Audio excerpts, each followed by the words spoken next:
Hi everyone, welcome back to Crochet Rocks. Tracy here, and this is my diagonal granny square. So it's worked in stripes, as you can see, but usually stripes go up, but this goes in a diagonal. And I have done two, this one and I have done this one. Now this was the tutorial one. Okay, so on the tutorial I will start using a magic ring. With this one, I started using a chain 4, slip stitching into the first to make the ring. And I prefer this way, but I wanted to see what they both come out like. So on the tutorial, it will be magic ring. And the only difference between them is this hole here is a little smaller than this one here. So I prefer this one. I also prefer the colours, but that's not the point. I did this one in lighter colours because this would be difficult to see with that purple. It's almost like crocheting with black. So yeah, that's why I did it. So I did it with a 4mm crochet hook. You'll need a darning needle and a pair of scissors. Now, everything except the scissors is available in my shop, hobbyrocks.co.uk. You'll find a link in the description box along with a voucher code. So if you're watching this as part of my year of granny squares, then the left-handed version, as ever, will start when this one finishes, and there'll be a timestamp in the description box for that one. But I do know that lots of you do like to watch both for me. If you're watching it as part of a compilation, the left-handed compilation will be a separate video. Okay, so I'm going to show you how to do this. Now, you can change colour on every row if you want. You can change colour every 4 rows, however many you want to do. But you must realise, though, that if you do that, after row 8, that's when we start decreasing. So just be mindful of your colour changes and how they're going to work out over this. Unless you do another row and you make it bigger, you can make it as big as you want. But for this one, row 9 starts the decreasing. Okay, so again, I strongly recommend that you start with a chain 4 ring because it is easier when you get to the corners. Okay, I'm going to pause this then, and I will come back to you and we'll get started. Okay, to start this square then, we're going to start with a magic ring.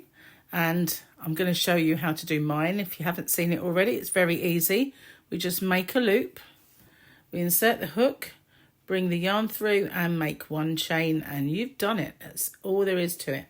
So in this ring, I'm going to do my stack to get me up to the height of a UK treble crochet, which is a double crochet in the US. And to do that, I just go into the loop and bring up a loop, yarn over and pull through both. And then in this one little leg on the side here, reinsert my hook, yarn over and pull up a loop, and yarn over and pull through all of those. So we have the equivalent of 2 chain there. So that's got me up to the height of a UK treble crochet. And now I'm going to do a treble crochet in there. So I'm going to yarn over, go into that loop and pull up a loop, yarn over and pull through 2 of them, yarn over and pull through the other 2. So that's a UK treble or a double crochet in the US. So if I say treble crochet, then you'll know that I mean your double if you work in US terms. So I have 2 and I want 5. Okay, so I'm going to make another 3 UK treble crochets. 1, 2, and 3. I'm going to pull this closed. Okay, so now we have 5 stitches. I'm going to turn my work and make my stack in that very first stitch. No chains, just do the same as I did before.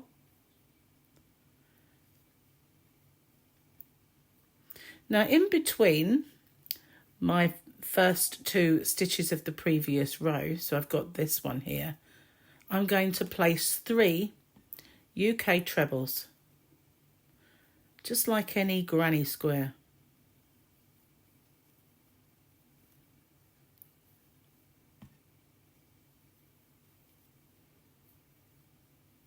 Okay, so between my last two, I'm going to place 3.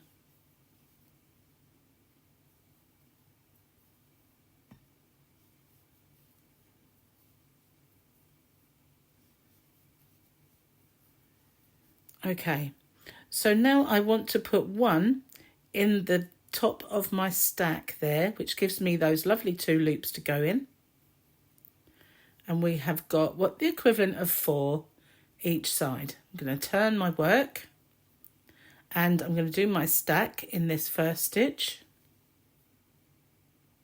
just as before. Here's me. And between my first 2 stitches again, I'm going to place 3.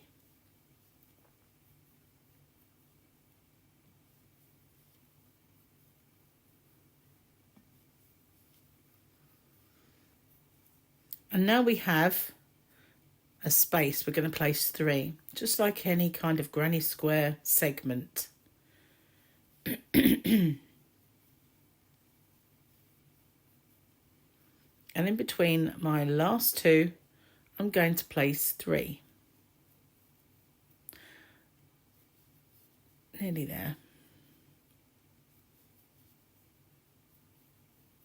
Okay, just bear with me a second. I just need to sneeze. I'll be right back.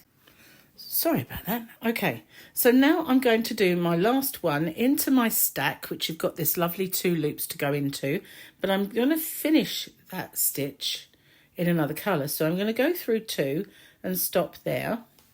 And then, I don't know where my other genie is, so let's pop that one over there. But actually, I'm going to cut this, leave a nice long tail for sewing in. I'm not going to weave these in as I go because I think it will confuse too much. So I'm just going to leave them for now and we'll deal with them at the end. But obviously, as you get used to doing this, you can work them in. So I'm going to leave a nice long tail and I'm going to finish that stitch in my new colour.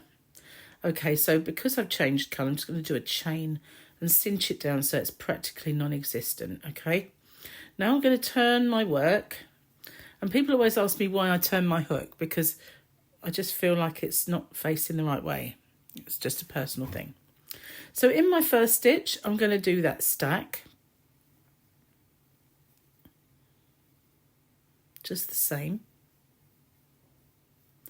And in between my first 2, I'm going to make my 3.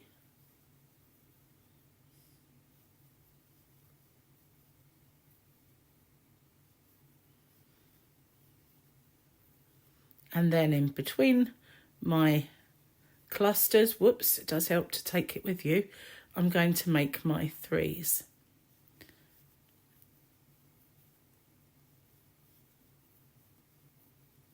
And then 1 in the next one.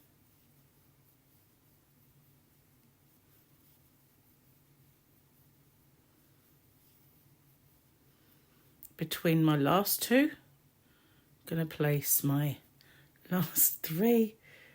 It's because my camera's in between and it's a strange angle to work at. So I drop it.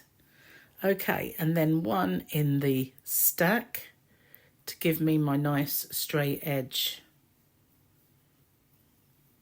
And turn. So normally speaking, when I'm doing a granny square, I don't like to turn my work, but obviously with this one, it's kind of that way or not at all, isn't it?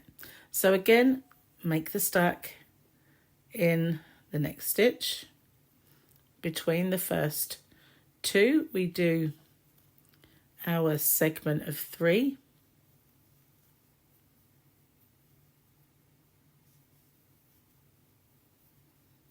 And in our spaces, we're going to place 3. And we're going to place 3 in between our last 2 stitches. Okay, so I shall pause it then, and I'll come back to you once I've got to this end. Okay, so I'm at the very last stitch. All I have to do now is 1 in my stack.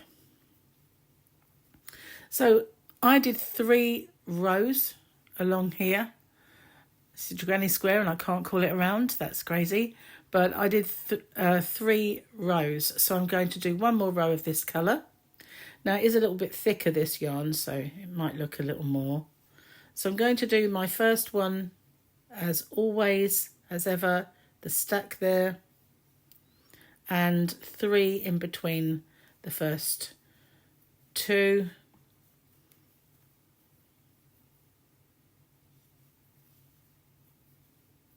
And I'm going to place 3 in all of my spaces and 3 in this last one. So you guessed it, I shall pause the video then and come back to you once I get back to this corner. Okay, so I'm back. Last stitch again, but I'm going to change colours on this one. So I'm going to leave that there. Snip that off. Take this colour away. And I'm going to bring my first one back in.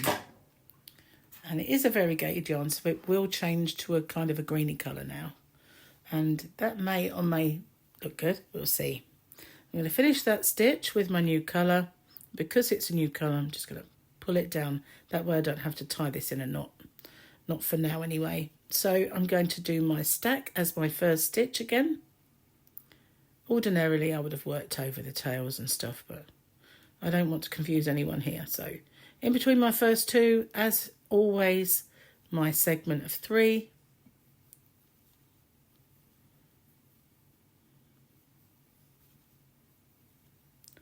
And you guessed it, I'm going to put 3 in all of these, 3 in between the last 2, and I'll catch up with you once we get back to the end. Right then, I am back and I'm going to do my last one in this stitch. So this next round is our last increase round, and from there on I will show you how we're going to decrease it to become a square. I mean, obviously, if you wanted to, you could just keep this going and make a humongous triangle. Or there are other ways to make triangles, I know, but you could do that if you wanted to. But this is my last increase round, so we're just going to repeat the sequence again, exactly the same, by placing 3 in our end. Our first one in the stack, and then our segments of 3. Okay, so I will do the same, 1 in each.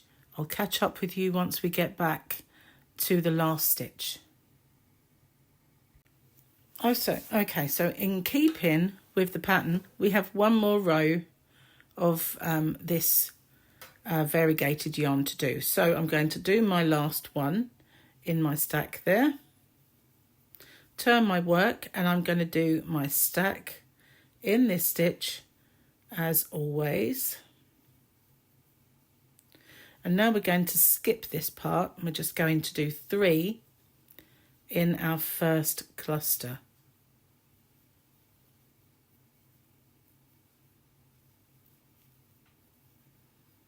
And then we're going to place 3 in each of our spaces, exactly the same as usual.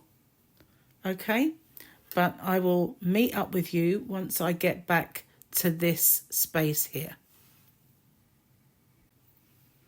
Okay, so I'm there now, and I'm going to skip over these, and I'm going to do my last one in that stack, but I'm going to change colour because this is my 3rd row of this colour. You can also change colour whenever you want. You know, you don't have to do the same as me with 3 rows of colour. You can do 2, you can do whatever you want. You can make it all in one variegated colour or whatever. So last stitch is done, finished in this here blue colour. Okay, so I need to pull that down so it became a little baggy. Right, so now we're just going to repeat that sequence. Okay, we're going to do our first stitch will be the stack there,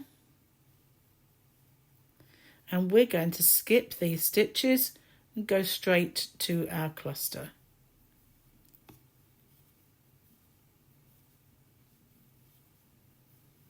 And into the next one. So we're just going to repeat that all the way. I'll catch up with you. I'll pause it then and catch up with you once I get to my very kind of last real 2 clusters. Okay, so I've made it all the way back, and I'm going to go into the 2 stitches of my stack there and do my last stitch. Okay, so now you can see we've been coming up and now we're going back. All right, so we're going to do the same thing. We're going to turn our work.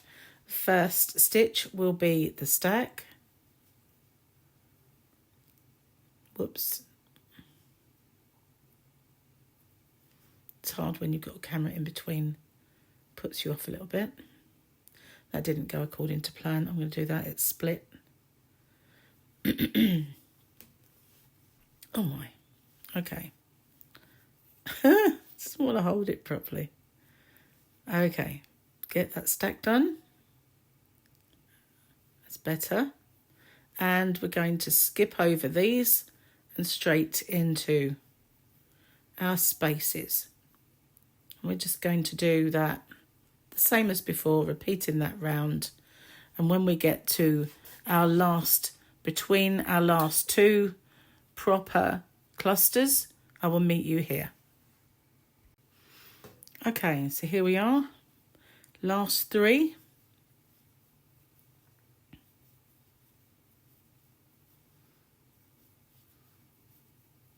Ignore that space and just do 1 straight into the top of that stack. This blue yarn does like to split. Okay, turn our work, repeat that, but at the end of this one we'll change colour again because this is our 3rd, or my 3rd row. Skipping over and going into the spaces.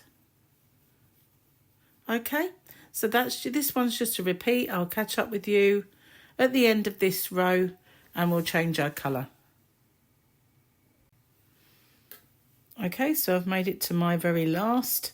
Go into the top of that stack and bring in my new colour. I'm not happy about all these ends, but you know, you can work over them in your way, like I would if it was not this tutorial. I don't want to confuse you by bringing all that into it as well. So, and that was made that baggy as well, so we'll give that a little pull down.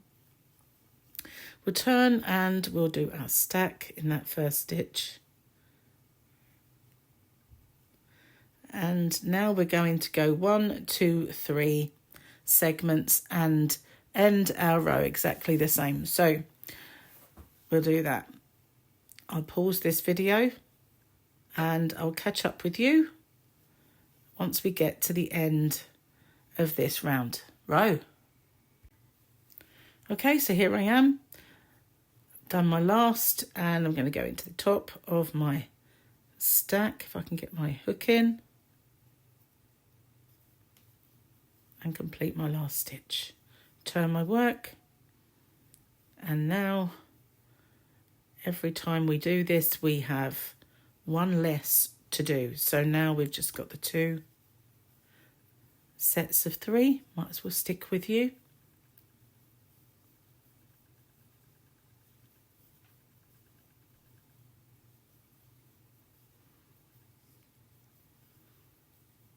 And we're going to go into the top of the stack and do our last stitch. So now we should have just 1 left to do. So we're going to do the stack. Our last 3.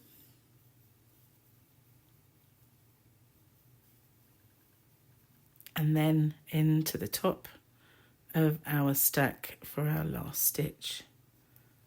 And that kind of completes our square, although it's got kind of rounded ends. So how do we combat that? Well, we can do a stack in our last stitch and our top of the previous row's stack. now we have a point. We don't have that same point this end, but that's because I've pulled that rather tight, but we do have that stitch to go into there. So what we can do now is we can border this, and you can choose to do the border in the same yarn, or you can switch your yarn now and make it a white round. So might as well just stick with this colour, and we'll just go 1 and whoops it's not easy when you've got this camera in the way, and 2, and then we're going to work along this edge. We'll go into, the beauty of that stack is that you get a nice fat kind of stitch to pull your border. You know, sometimes when you work along an edge, you don't really get the beauty of kind of a stitch, and you can't really see where you want to place your stitch. But with this one, you almost get those lovely 2 loops all the way along, presenting themselves so that you can pick up your stitches all the way along your border. I guess if I'd done it in white, it would have looked, you'd have seen it a little better, but I'm going to work over these tails. This is just easy that way. My hook is squeaking. It's driving me a little bananas. Sorry, we had a van go by and the sun was beating down on its windows and it got a little blind in, so I'm going to drop. Oh, I have to wipe this. Hang on a second, guys. Hopefully that's better. So I'm going to drop them now. Well, actually, I'll snip them because they're going to get in the way. I'm just going to snip them off.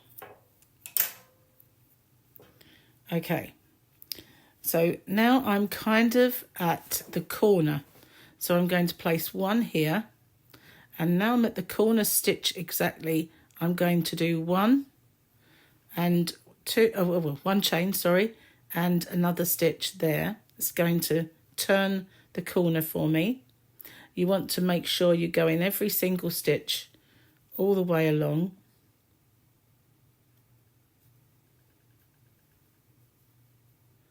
Pick them up nice and even all the way down.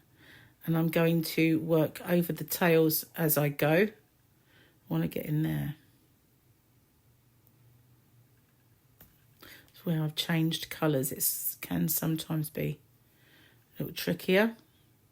Okay, so I'm just going to do that all the way around, and when I get to this corner, in that stitch there, which I'm going to, you can always, if it's just too closed, I did pull it a bit tight, you can work it open a little bit with a darning needle. So when I get to this one, I'm going to do the same.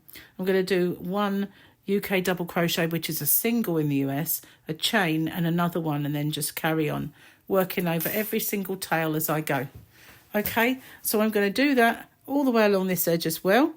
Do the same at this corner and come all the way back. And once I get back to the start, I'll show you how we end off. Okay, so I'm back right where we started, and I just need to do 1 more in there, 1 chain and slip stitch into my first stitch. And I am finished. And now, because I've worked over all of them as I've gone, I've only got 1 end to sew in. So that's my diagonal granny square. Hope you like that. And well, thank you so much for watching. I'll see you guys on the next one. Bye-bye for now. Hi everyone, welcome back to Crochet Rocks. Tracy here, and for part 1 of a year of granny squares, I'm going to show you how to do this really cute heart granny square. Now that I've got 2 in front of you because I wanted to show you the 2 different ways. Now, because you're changing colour fairly often, there tends to be a lot of ends, and a lot of people don't like ends sewing in. Some don't mind, but I'm going to show you the way that I've done this. This is the carrying your yarn. Is it? Or this one? Yeah, this is the carrying your yarn method. And as you can see, you're going to see this. And I'm not keen. I don't know about you, but that kind of, it's not so prominent on the front, although you can see that white there. The colour changes in this are so stark that you're going to see it. So unless you want to do really pastel shades that might hide each other, then you're not going to get this look. I don't like the carrying the yarn, but I did it this way to show you how that's going to look. And you only get like 3 little ends, but you get this. And that's already kind of bulging. So, you know, that's horrible. Don't like that at all. This way I did change colour. And as you can see, it's a lot nicer than the other way. Now, as you can see, I have 3 ends because of the way that I carried my tails. Okay, so I'm going to show you this way, and hopefully I'm not going to mess up because it can get confusing. So it's all right when you're doing it for yourself. Now I'm doing this with a 4.5mm crochet hook, and I have some fairly kind of standard thickness DK yarn. Okay, so I'm going to start with a magic loop. You can start with chaining 4 and joining them together, but you won't get a tight, you won't be able to do that and get a really tight middle. But if you don't mind the little circle in the middle, then that's fine. I did both that way, but I haven't secured them. So you can see if you did a 4 chain method, you're going to get a hole a little like that. But my method of doing the magic loop is extremely easy, and since I started showing everybody how to do this, I've noticed other people showing it too, so it's that easy. But the trick with this is always leave a nice long tail with everything you're doing so that you can easily sort that out. So make sure you've got enough yarn for your project, whatever it is you're going to do. So there we are. I'm going to show you again. I did that too quick, didn't I? It's that simple. You make a loop, and then you bring the yarn through the loop. It's easier to do than to show. And you've done it, really, haven't you? So I'm going to make my chain to secure it. And there it is. I'll show you once more. You make a loop. You bring the yarn through the loop. And you've done it, really, haven't you? One more time. It's so simple. Usually I do it with my hook. I just poke my hook in, bring the yarn through, and do my chain. So there we are, we're done. Okay, I won't show you anymore. Let me just tilt this down a little bit. Okay, I possibly should have used a different colour crochet hook for this. I'm wondering if I know where my 4.5 is. No, I don't. Anyway, what I'm going to do is I'm going to start how I start all my projects now. And that with the stack stitch. I call it the stack because if you're using UK terms, it's a stacking double. And if you're using US terms, it's a stack single. So I just pop my hook in that ring, yarn over and pull up the loop, yarn over and pull through both. And then this one loop at the side, there's your stitch. This one here, I'm just going to pop my hook in, yarn over and pull through that. So I've got 2 on my hook again, yarn over, pull through both. So why do I do that? Because when I go round and I get to my, if you had 2 chains, some people say 3, but when you get round, you've got 2 loops to go into, just like a normal stitch. It's so much easier, it really is. Okay, so we're going to start this the way we start every granny square. So we're going to do 3. So that's my first. And these are treble stitches in the UK, double crochets in the US. So what I'm going to do is I have some tutorials for the magic loop and for these stitches, and I'm going to try and remember to put those in the description box if you need them. So I've got my 3 stitches. I'm going to do 1 chain, 3 more,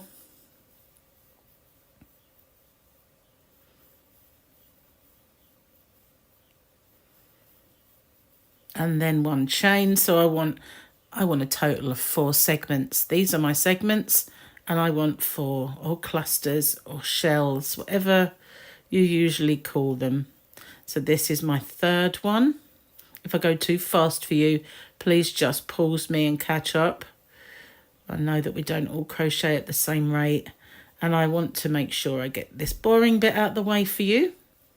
Okay, so there we are. We've got 4. 1, 2, 3, 4. Going to pull that a little tighter. Not too worried about it at the moment. But there we are. I'm going to go into the top of my stack, which, as I said before, we've got those nice 2 loops to go in. And I'm going to pull up a loop. I'm not going to do a slip stitch. I'm going to do a UK double or a US single crochet in that space. So what I've done is I've made a space, the same as I have my chain spaces. I've got the same amount of space between that cluster and this. So delving back into that where you would normally have a chain space, but we've got that. I'm going to go back in and I'm going to do my first stitch, which is always my stack. Okay, so I've done my first part. I'm going to go into that side and I'm going to do my second one to get up to the height. Right, there we are. So I'm going to do 2 more UK trebles or US double crochets. So that is half of a corner. If I bring my one in, we're now on this row here, right? And as you can see, it is still a traditional granny square. So with my granny squares, I don't chain in between my segments, clusters or shells. I only chain 1 in the corner. So I'm going to do my first proper corner, and that consists of my 3 stitches, 1 chain, 3 more in the same space.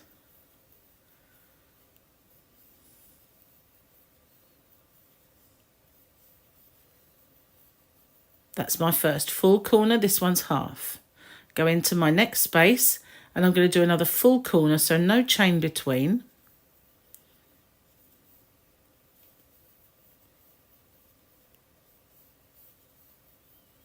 One chain in between my parts of the corner, 3 more in the same space.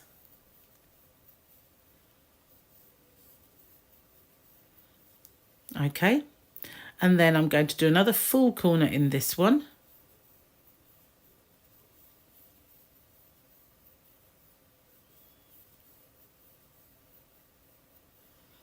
Just as before. And that brings me back to the start. And I have to complete this corner. So I'm going to do that by making 3. And I'm going to do what I did before, go to my top. So you've got those 2 loops, top of my stack. And I'm going to do my UK double US single in there. Okay, so now we're going to be doing this part, this row here. And as you can see, there's a few colour changes on it. So in this round, we're going to make a full corner, 1 part of the side, and then we're going to do a whole corner in the new colour, bring back the pink to make just this one segment, bring back the white to make a full corner, and then we're going to go back to the pink to finish off, and then we're going to do this one in white, and that creates the heart shape, but it also means it's a tad tricky and you can go wrong. So let's hope we don't. Right then. So we're going to start with half a corner by going into this one again and doing that stack. Okay, and then 2 UK treble crochets, US double crochets. And that'll be half of our corner. And then we're going to do one side, but for the last stitch we're going to change colour. So I'm going to just do 2 for now, and half of a third, and then I'm going to bring in my colour, which is white on this occasion. I'm just going to remove that and put it over there and bring up my white one, and I've made a slip knot. It's a bit baggy, that slip knot. Let's make it a bit smaller. So what I'm going to do is I'm going to hold on to this at the back so that this loop here doesn't get really, really baggy. And then I'm just going to finish this stitch by pulling that new colour through. Okay, so if it does get a little baggy, just pull that down and it will kind of stop it. So what I'm going to do, I'm going to work over this. So I'm doing a combination of working over, that's fine, this one is the right colour, you won't see it. And what I'm going to do here, I'm going to yarn over with my tail and my working yarn, and I'm going to go into my corner, but not pull up a loop with both. I'm just going to drop this white one. So now I'm working over the pink and the tail of the white. I'll bring up my loop.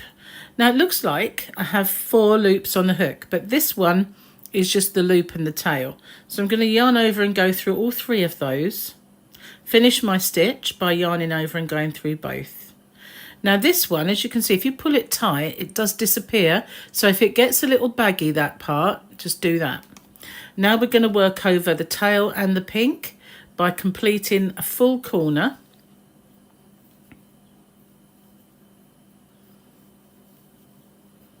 Just as before, 1 chain and then 3. Okay.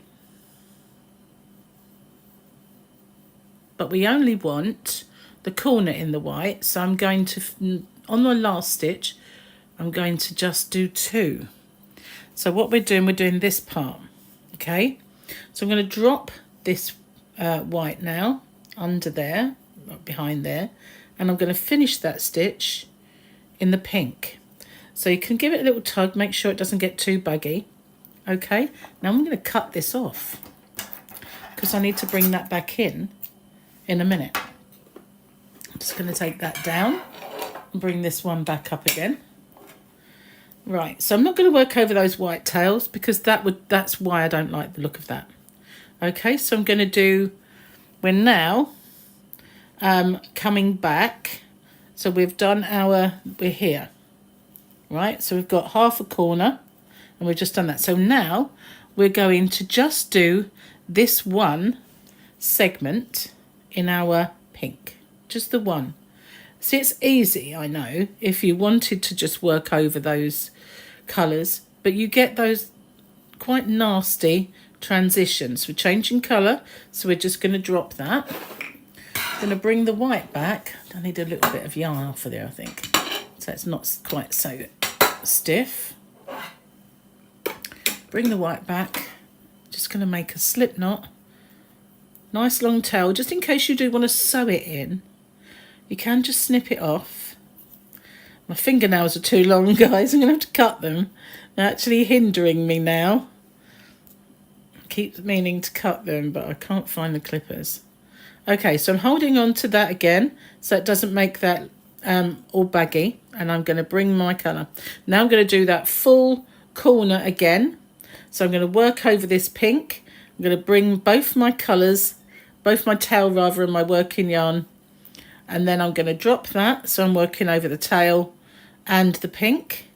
And I'm going to go through 2, oh well, 3 really, but pull that down so you can't see it.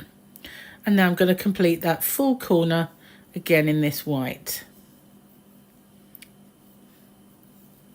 Apart from the last stitch, which I will change colour again. Because we only want the corner in this white.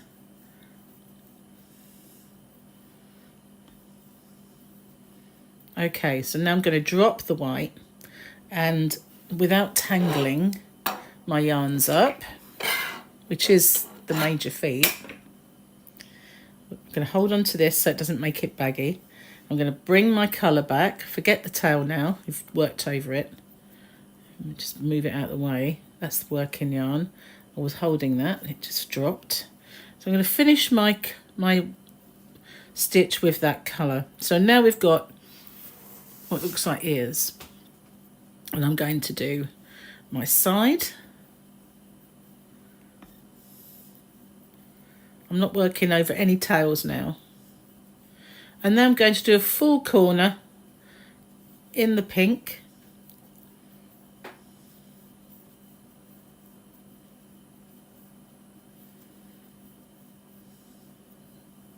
So really, basically, all you need to remember is that with your alternate colour, which in my case is white, all I want to do, I'm going to undo that last part in a sec. All you want to do is the corner and this middle part. So again, I'll drop this. I want to pull off a little bit of yarn because it's very tight otherwise. And I'm going to cut this because it's still attached. Okay, nice long tail in case I want to sew it. And that can go over here. I'm going to bring in my white again. And I'm going to make my little slip knot. Easier said than done with these nails. Oh, it went well that time. Not usually have long nails like this. They usually break by now. So I'm holding on to that with my finger so it doesn't go all baggy. And I'm going to pull that. Oh, actually, I've got to undo it first, haven't I? Silly me. I'm just going to undo that stitch and start again. Okay, so I'm going to hold on to that. Bring in my new colour. Finish that off. I'm holding that at the back so it doesn't get all baggy. It still does a little bit, but you can pull it down. So just a little bit. Okay, so now I'm going to work over the pink again, and I'm going to yarn over with both my tail as well as my yarn, drop the tail, work over those three, and then don't forget, if that's gone a tad baggy there, you just give it a tug, disappears. Finish my stitch in this colour, except for the last two, of course, because I'm now going to drop that white. In fact, I'm going to cut that white off and move it out the way.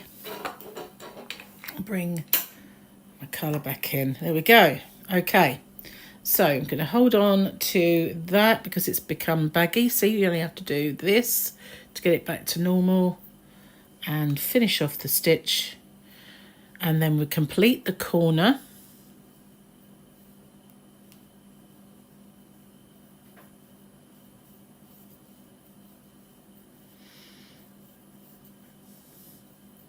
Okay, so I'm doing that. I'm going to end. You can end with a chain there if you want, but I like to keep it consistent. Okay, so I'm just finishing the same way. Bringing that down. This time I'm going to cut it completely off. Don't need it anymore. So we have the start of the heart. I'm going to get rid of the colour. And now the whole round is white.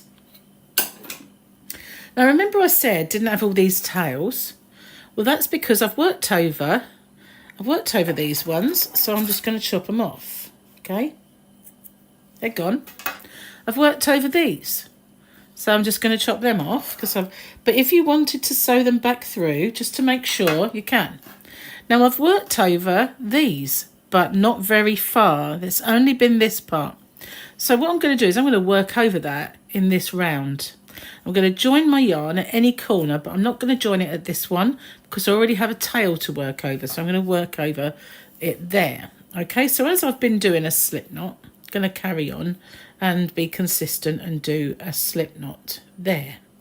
But I don't normally join my yarn that way, but that's what I've been doing, so I will carry on. Okay, so here it is. Bring my slip knot through there. Okay, I'm going to do a chain to secure that down. Then I'm going to do a stack as usual. Don't worry if that looks a tad bulky. It doesn't matter because we'll just pull that a little bit and we'll work over the other half of the corner anyway. So again, I'm going to do half a corner and I'm going to work over this tail. On the last stitch though, as I pull up my yarn, I'm just going to put that over my hook to go through my stitch. That's brought it up here. So now I can do the same thing as before to hide it. Again, give it a little tug so it looks normal size. And if you've still got a nice big tail, you can do it again. Or if you're doing another round, you could leave it there and work over it. You know, because that will be this part of the next round. So you can leave it there, work over it if you want. But I prefer doing this because I find that it's more embedded in round all those stitches. But this is the last time that I'm going to work over it this time. I'm going to snip it off. You can leave it and sew it back through if you really, really want to be secure. Okay. I didn't work over these, did I? I forgot to show you that. Never mind. We'll leave them. what I have done in the past, just a little trick, is I will feed them through. I've done that so many times, but I'll leave that one. I've shown you how I do it. So now I'm going to work over this yarn as well in the corner. So I'm going to go into my corner. It'll only work over half because the first half won't cover it. It will start getting there now. And then I'll be working over this tail. But as it's only really had half a corner, I don't consider it enough. So what I'll do is I'll just feed it through my work, going in. I do it through the back loop there, through 2 stitches like that. Now it's in another space to be worked over, so I'll work over it again.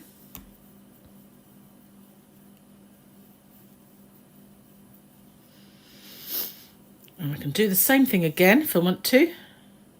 Cut it off if I want, or if I feel like I need to go one more time, because this is a nice kind of way of burying it without sewing it, because you know I hate sewing in my ends. Whoops. So we're just going to do the whole round.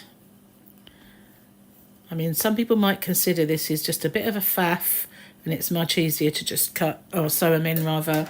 So now I'm just going to give that a little tug so it's nice and tight there. A little bit more of a tug, so when I cut it, it disappears inside that 3 stitches. Now I'm going to do my corner. Well, I only forgot to do those white ones. So the centre one we have to do anyway, because it is a magic loop. If you've done your 4 chain, then you've worked over it, you can cut it off. But mine is kind of a little bit more. That was an end to see it there. We'll bury it now. Okay, we'll keep going.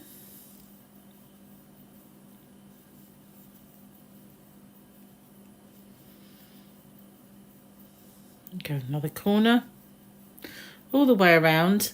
Now with these granny square projects, some of these will have a little project at the end, so you can either just watch the granny square and then duck out, that'll be fine, or you can stay tuned and see what I do with these squares.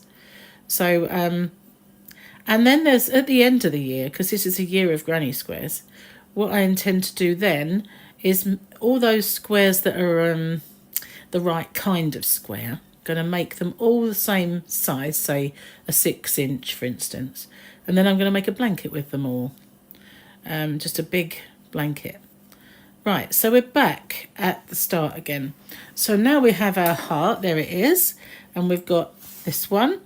I've got 3 here, but I don't like that one, so I'm going to discard it. That was just to show you. So what do I do then? I'm going to finish off my little heart. You can finish off any way you want. You don't have to do the same as me, like with that little bit in the middle. But why I like doing that is because now when I've finished, I'm in the dead centre. So if I'm starting to join these, then I'm right in the middle. So I'm a little bit annoyed with myself for not showing you, not working this over, because I would have brought it up and worked over it. So I've got to sew that one, and I've got to sew that one. I'm going to work over this one, because what I'm going to do is, this is where I'm going to show you a little project with these squares. So you can either stay with me and see this little project through, or you can just say, right, that's the square, thank you very much, I'm off. Okay, so I'm going to bring this colour in, and I'm going to join it at a corner, but not the same corner as before. So I'm just going to join it this way because it's so much easier. Okay. Rightio. So I still need to make a chain to join, and I'm going to just do 1,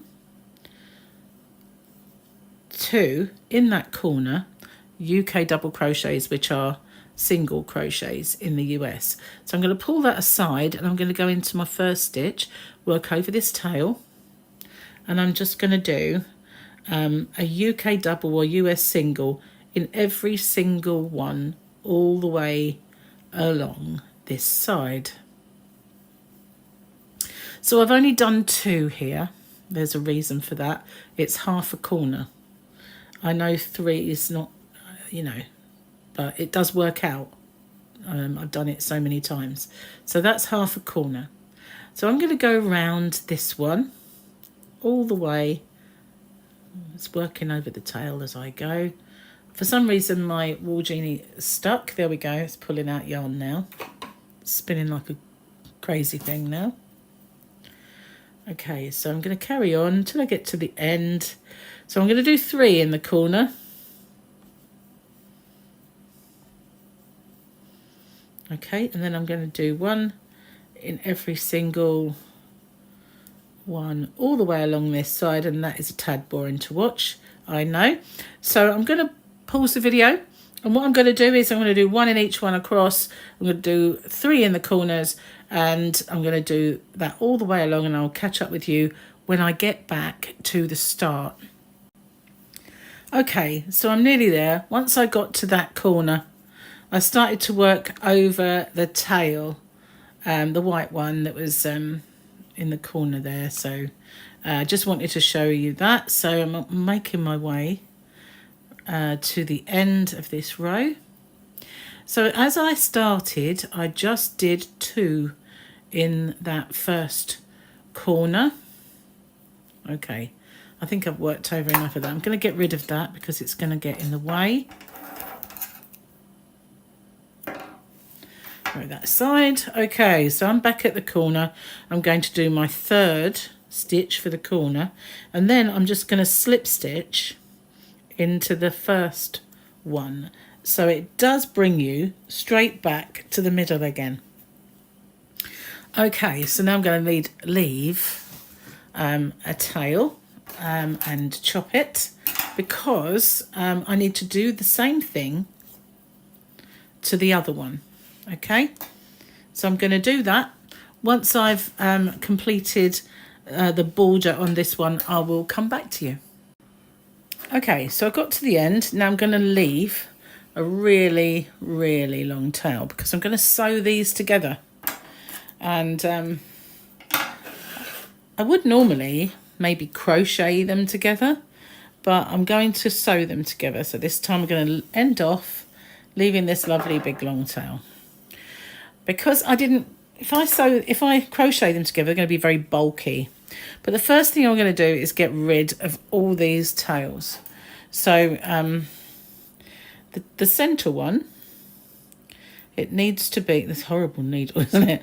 It's the only one I could find. You think, I have a craft shop, you know, and yeah. So you would think that I could find all of my equipment quite easily, wouldn't you? Wouldn't you? No, that would be quite a reasonable assumption. But I lose them just like everybody else. Okay, so now I've made a little knot. I'm going to go round. Not going to be easy. Getting this in there, it's quite tight. It's not going to. You don't have to be so, unless you're making a blanket or a cushion or something like that. You don't have to be really,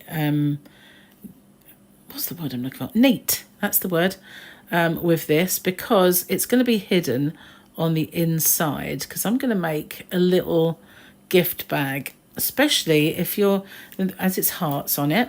It's a great little gift bag to give for Mother's Day.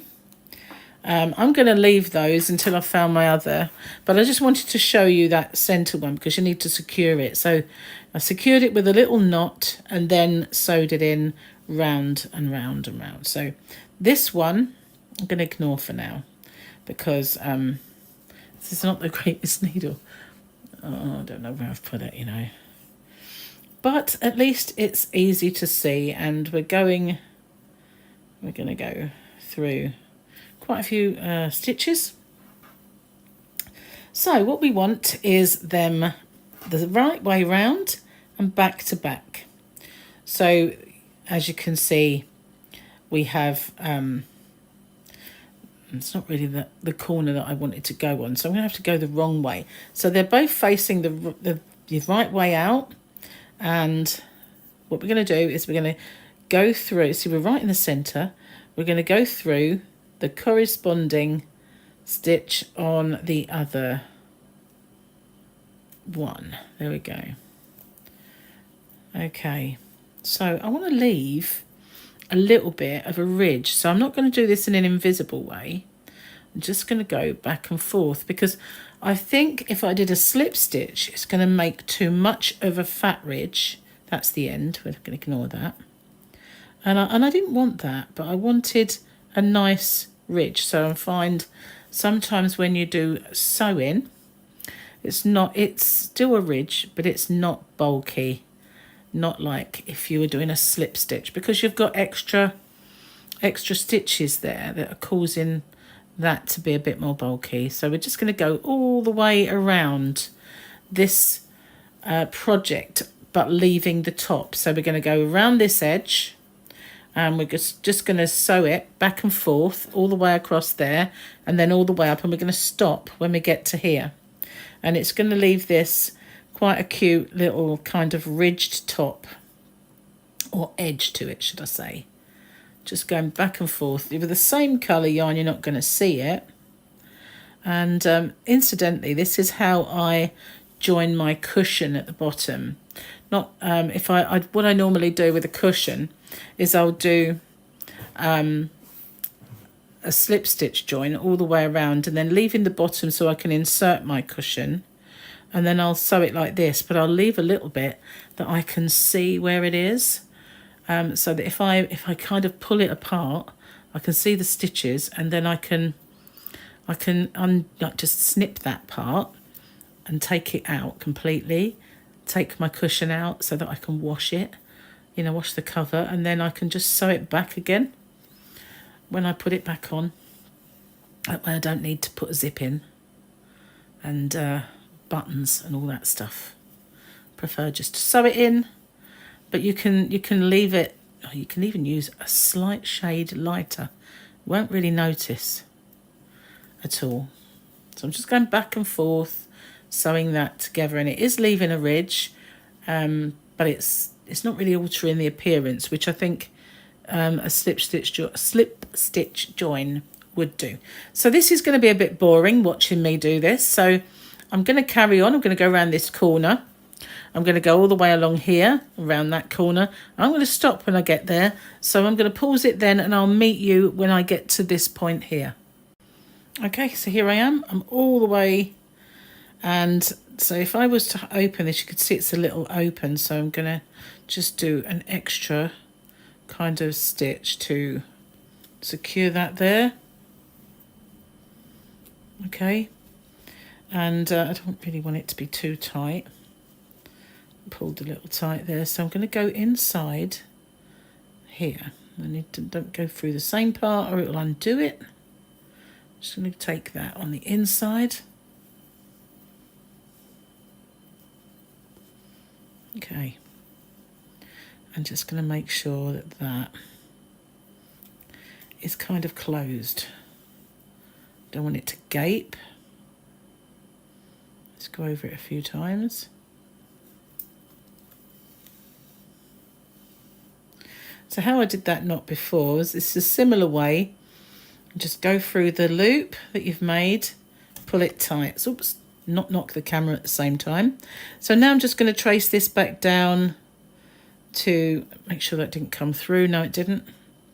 And bury this in my work. Nope, didn't come through. That's fine. Just going to bring that. It's a big fat end. That's the trouble. I give these away, these particular ones, when I have orders in my shop. I usually just put little freebies in. They're okay for a little standby, but they're not the best, obviously. And I've got so many that are really good. What have I done with them? Okay, so I'm going to chop that off, move it aside. I will take care of the other ends later. So I've already done two sides. So now I've got to secure it and go down. I'm going to go down this side because I want the top end to look good. So I'm going to go back down that side and secure that. How I managed to do that, I'll never know. But unless we just want to make a project, I think Okay, see, we all make mistakes, don't we? Yes, we do. Okay, so I'm going to start at this end so my top is nice and tight and secure, and I'm going to go down here and finish off just the same way as I did there, and I'll come back to you. Okay, mistake over. I like to leave them in just to show that we all do it. Okay, so now I've got my little bag, and this is going to be perfect for a little gift bag. And if you think about the different types of square you could put on, different types of motifs and things like that, if you made this slightly bigger, well, you didn't really have to make it bigger, but you could fill it with mini eggs, especially if we could find a design that was kind of Easterish. Okay, so I'm going to join it at the corner. I'm going to work over the tails. You know, those tails that I just created by mistake. It's fine. Almost as if I left them there on purpose, isn't it? Don't you think? No. I hear you say. Okay, so I'm just going to join this. Oops, helps bring the yarn with you. I don't like having two tails to work over, but my boo-boo. So there you are. Okay, so I've joined it at the corner. I'm going to work over the pink tail and the white tail. I'm going to try and get in there. That's tight stitch, but I'm going to get in through the two loops. Maybe not. Should I just do the one? It might look nice to have a little ridge. I think it might. I'm going to do that. Change of plan. Go through the one loop. Okay, we're attached. And I'm going to just do the very first row. I'm going to just do a row of UK doubles or US singles. Work over these tails to bury them. But I'm going to go in the back loop only of my top stitch. So it does leave a little tiny ridge. It does look baggy at first, but it will be fine. Let's just tighten those tails that I'm working over. Bury those nicely. I'll cut it off in a minute. It keeps trying to go through the hook. Go away. There we are. Okay, I'm going to cut them off now. This is just a little bag. Okay. Yep. From a side. They never happened. There we are. Okay, so just all the way around the top. Taking care, not to split the yarn, taking care when you get to the join that you are consistent with the spacing of your stitches. What do I mean? Well, we're getting there, so let's have a look. So I've got one stitch here, and then I have one stitch here. So then I need to find corresponding stitch over here. Again, it's going to be tight because it's the one where I joined. Hook it. There we go. I nearly hooked it. Get in. Even the fingernails are not helping here because I'm on camera. It's not a very pointy hook for you will get in. Oh no, I won't, it says. Well, oh yes you will. I say. Hang on, don't want to make that too baggy, do we? Get that right. And then we just carry on. Not being dictated to by a stitch? No way, Jose. So we're going to work over this tail, which keeps, again, trying to pop through. So we just make sure that we give it a little tug now and then to keep it nice and taut. One more and I'll cut it off. There we go. Give it a snip. I always work over them as much as I can. Right, so we're nearly back at the start. And what I'm going to do in the next round is create a little area to put a tie. Okay? And a little border. We don't want it to be too big, but we want it to look kind of cute. So we're nearly back.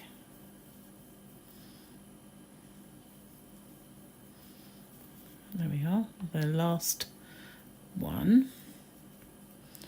I need to find my first. I'm just going to slip stitch into the first one. So there we are, we're back at the start. And that's what it's looking like now. So I'm going to create, like I say, a little way of weaving in. Let's get some yarn out. And I'm going to do that by making my next round. I'm going to do a chain and I'm going to pull it right low. Thought someone was coming in then. Pull it low so that it doesn't count. And in that first stitch, I'm going to do a half treble, which you call a half double across the pond. And I'm going to do one of those in each stitch. Now, that will create a nice taller stitch for me to put in a tie. Sometimes I'll do a stitch and then a chain and miss one, and then but I've found that this works just nicer. You don't get the gaps. But if it's quite a bulky yarn and a bulky project, then doing this sometimes works better. So you've got this gap to threadle it through, not fiddle it through, but threadle. But when it's DK or even an Aran yarn, which is a 4-weight across the pond, it's not that bulky, so it's fine. So we're just going to go one in every stitch. We're not doing back loops or anything like that now, just one all the way around.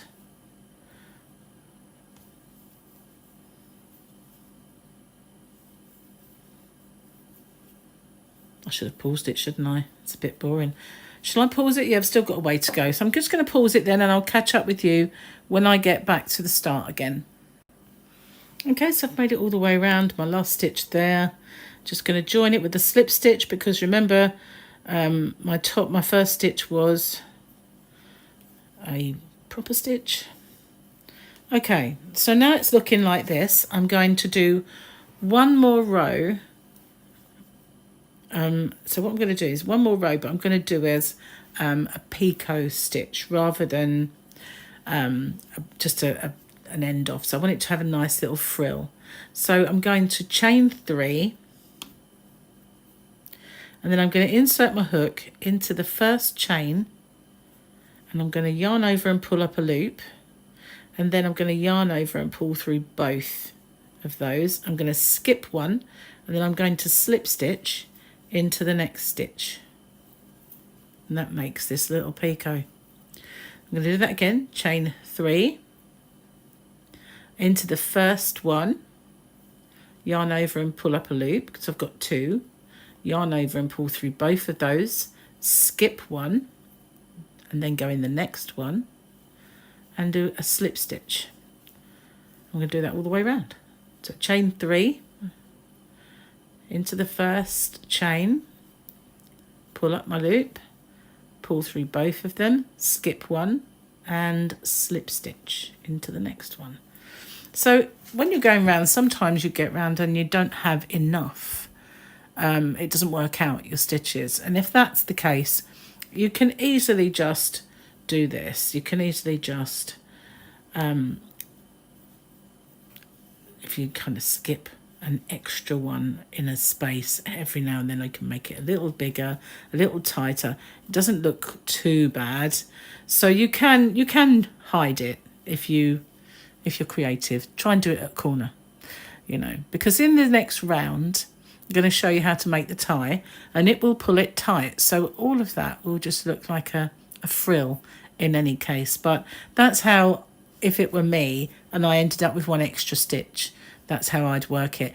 If it was quite a big kind of bolt, like a stitch that was wider, I would treat it and I'd do another picot. But it's just basically trying to keep it consistent looking. Okay, so I'm going to pause it then. I'm going to go all the way around doing these picots. I'll catch up with you when I get back to here, and you never know, it might not work out. Let's see. Okay. I've got back to the start, and look at that, it worked out. So if it didn't, I would just do what I said, and I would have an extra one or one too few right here at the end. So I'm going to do a slip stitch, an end. And I will sew that in so it will look perfect. Okay, so now we have this little crown on top. And what I'm going to do now is make a tie. So how I usually do a tie, I have shown it once on my channel. I do a chain, but don't need a real long tail for this one either, because I'll just cut it off. Right, so I'm going to make it tight as possible, okay? And what I do is I do a chain and I pull it really low. Not really going to go low, this one. Why are you not going to go low? There we are. So pull a chain down, do a chain, pull it down. First one didn't work. Maybe it was the way I did it. Okay, we'll start again. There we go. It worked that time. Do a chain, pull it down really low. Chain, pull it down. And how we do that, we tug on this working yarn. So it's making a bit of an I cord. You see that chain is so... Where's my camera going? Why is it doing that? Shall I start again? I think I should, because I don't know where you went. Okay, so I'm going to do my slip knot. I'm pulling it down, do a chain and pulling it right down. Pull it right down. Okay, do a chain, pull it right down. Do a chain, pull it right down. And I'm going to do that until I get a tie. You see that little tiny, the way it works out, it's really hard to show you, but it's like the minutest of plaits. So what I have done in the past as well is I've made a long one of these and then I've made a chain with it. So it's really like a cord, but it's so much more like a bootlace. The normal chain is just very loose, and I'm not keen on a normal chain. But of course, this will take quite a while to make one. Okay, and there's no way of kind of really knowing. Basically, I think you just want one twice or 3 times as long as your space. But that's how I normally make my cords. I'm not going to do that today because it's going to take forever for you guys, and that's just annoying, isn't it? So when I do a cord, normally I will just do sort of around it, but twice around it. That's how I kind of normally judge. But we'll just do a normal chain because it will take forever to get that one done. But if you want that effect, see what I mean? Chain is okay, but it's not really that nice, is it? But if you kind of pull it down really tight, it becomes more of a lace, like a bootlace type thing. And that's how I usually do cords when I make baby mittens or booties or something, because it's nicer. And what I do with the end is I just cut it off. Usually doesn't come undone at all, so I just do that, and that's how it's never come undone yet. So just keep going. There's no actual set length. So yeah, let's have a look. So now at the moment we probably, I don't know if that would be just a little too short. You just have to judge it really.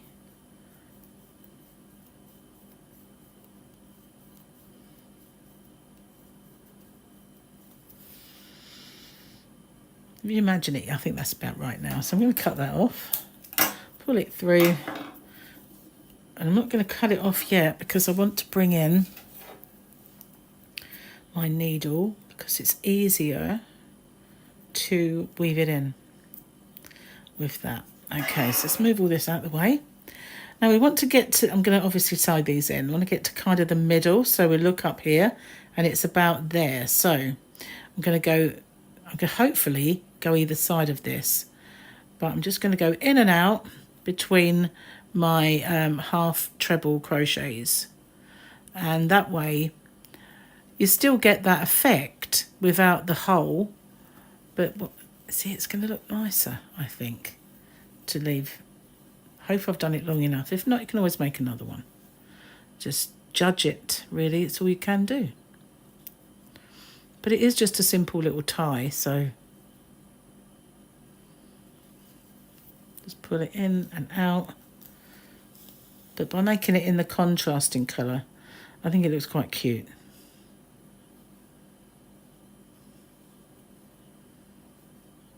It's amazing how what looks really long before you start threading it, it's not so much once you've once you've done it, it kind of works up a bit. How does that work? That goes in there and out there. No, it's because it's a fat one. There we go. I'll do it that way. Simpler.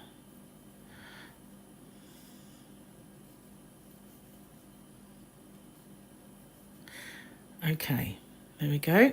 Oh no, nearly had it.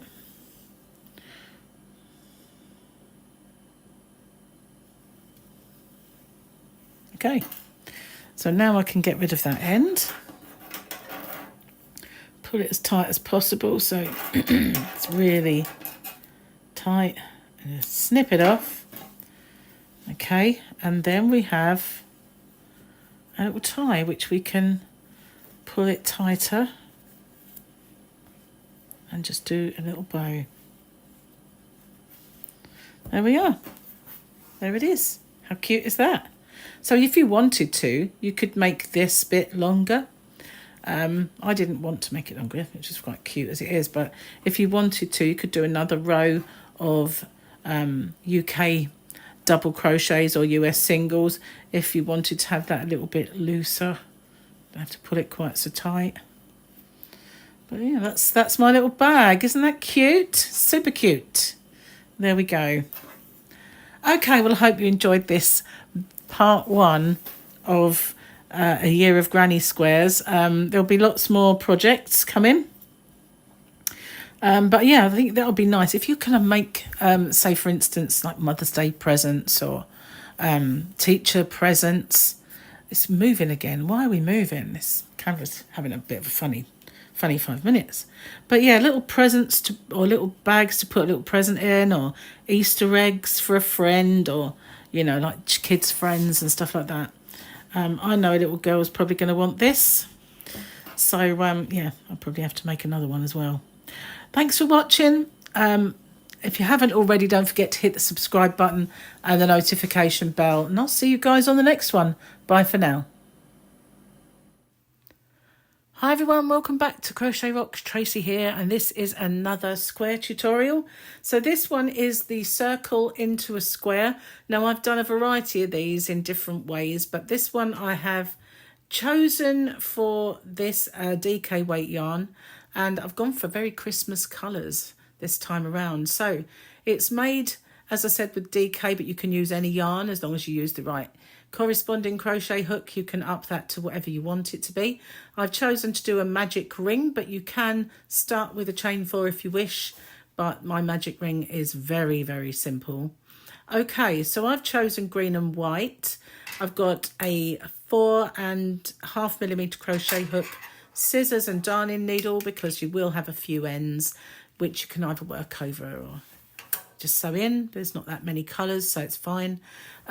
Just a little note that if this is part of my year of granny squares, the left-handed version will start at the end of the right-handed version, and there'll be timestamps in the description box for that left-handed one, but I know that many of you like to watch both for me.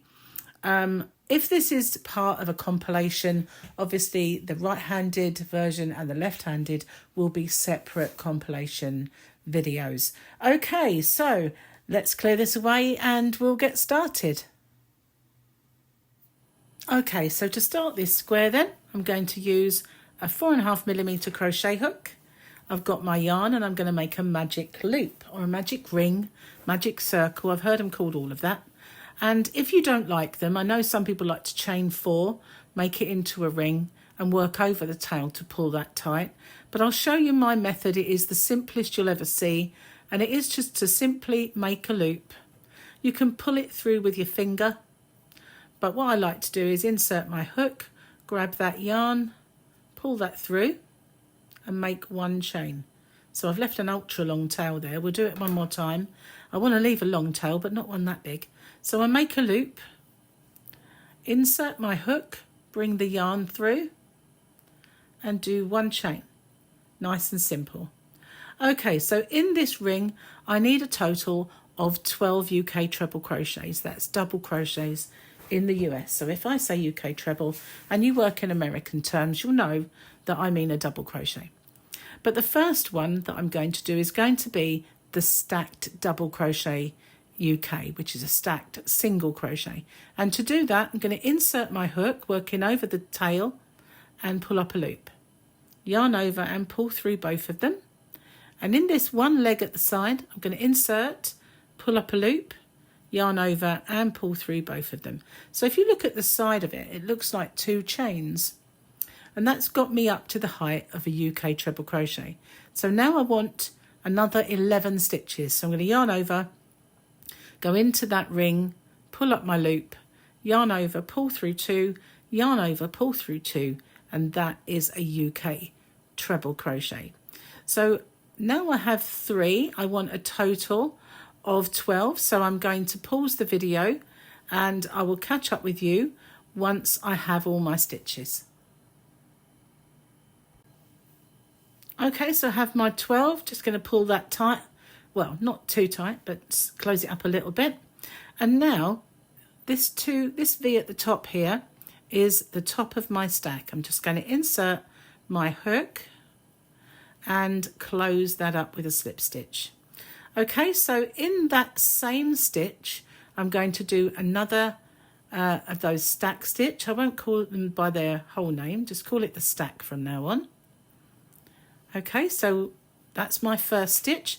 I'm going to place another UK treble in the same stitch. So we're going to increase in every single stitch around. So we're going to place 2 in every single space, every single stitch. So where we had 12, at the end of this round, we will have 24. Okay, so I'm going to pause the video then, and I want you to place 2 in every single stitch, and I'll catch up with you once I get back to the start again. There we are, I've come all the way back to the start. I'm going to slip stitch into the top of that stack stitch again. Gives you the lovely 2 loops to go into, no confusion. Okay, so this time we are going to do one more round with increases, and we're going to increase in every other stitch. So I'm going to go in and do my stack in the same stitch again. So that is the equivalent of 1 stitch. And in the next one, I'm going to place an increase by doing 2. In the next stitch, just 1. In the next, 2. So I'm going to repeat that all the way around, doing 1 in the next. My yarn won't move, there we are. And 2 in the next one. So I'm going to go all the way around. At the end of this round, I'll have 36 stitches because each of our rounds has increased by 12, the number that we started with. And when I get back to the start again, when I get back, I'm going to end on an increase because I started with a single one. Okay, so I shall pause the video and catch up with you, and once we get back to the start again. Okay, so I'm all the way around, and again I'm going to go into the top of that stack stitch and join my ring, and this time I'm going to do a chain, and I'm going to pull it low. I'm going to end off with a nice long tail because that coloured part is over. Okay, so the beauty of doing the stack is not only that you just get the 2 loops at the top to go into, but it's a nice wide stitch and you can't really see where the join is, which is really great, you know. Anyway, I'm going to bring in my next colour, which is white. So normally speaking, I would work over tails, I would work yarn in, but I'm not going to do that with this. We don't have too many tails to worry about, and I don't want it to get confusing. So I'm just going to join in the next stitch to where I've ended off. I'm going to leave a nice long tail to sew that in. And my very first stitch is going to be my stack again, okay? So you can join your yarn however you want. You don't have to do it the way I do. And I'm going to place another UK treble in the same space. Now, although this is the same yarn, it is slightly thicker, which is a bit annoying, but that happens. Okay, so this represents half of a corner for me. I'm not going to complete the other half of the corner just yet. I'm just going to leave it there, and in the next 2 stitches I'm going to do a half treble crochet, which is a half double in the US. So we've got our 3 loops and we pull through all 3 of them, just the same as we did before, like yarn over and go in, pull up the loop, but we're going to go through all 3. I'm working over this tail because it's just easy, and now I'm going to place in the next 3 stitches a UK double crochet, which is a single crochet in the US. So that's 1, 2, 3. So what we're doing is we're making it nice and flat. We're turning this into the square. So just as I made 2 half trebles there, I'm going to place in my next 2 stitches a half treble.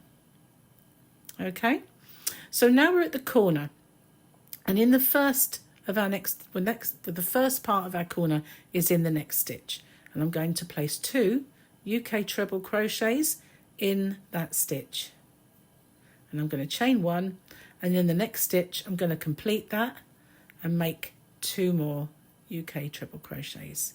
So our corner is made over 2 stitches because they are quite small stitches. We don't want to make them too baggy. Okay, I'm going to drop that tail now, and just as I did here, I'm going to mirror this whole side. So we're going to do 2 half treble crochets in the next stitches, and then 3 UK double crochets, and then 2 half treble crochets, and we're back at a corner again. So that is 2 UK treble crochets in the next stitch, 1 chain, and 2 UK treble crochets in the next stitch. Okay, so now we're back to mirroring our side. Sorry, a postman was very noisy outside. So I want you to do the same as you've done along these 2 sides. 2 half trebles, 3 double crochets, 2 half trebles, and then we're back at the next 2 stitches are our corner.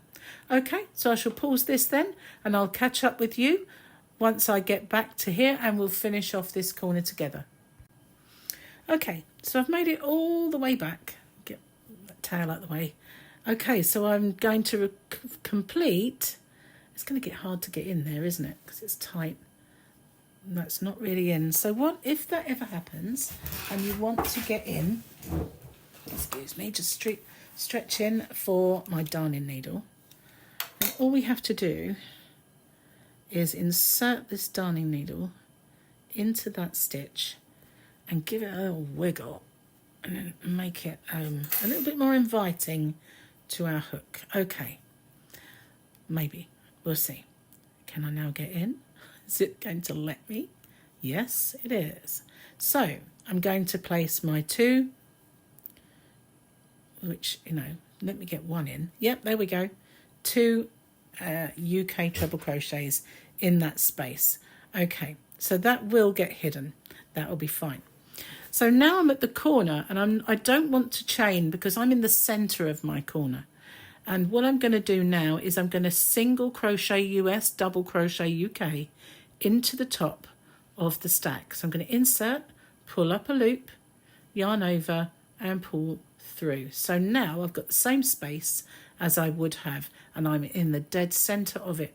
So I'm going to go back in to that space that I've just created and do my stack. But you can see this is a very long kind of stitch. I don't like that. So I'm going to pull through 1, and I'm going to pull it down so you can barely see it. Okay, and now I'm going to yarn over, pull through 2, go into that leg just the same, and complete my stack.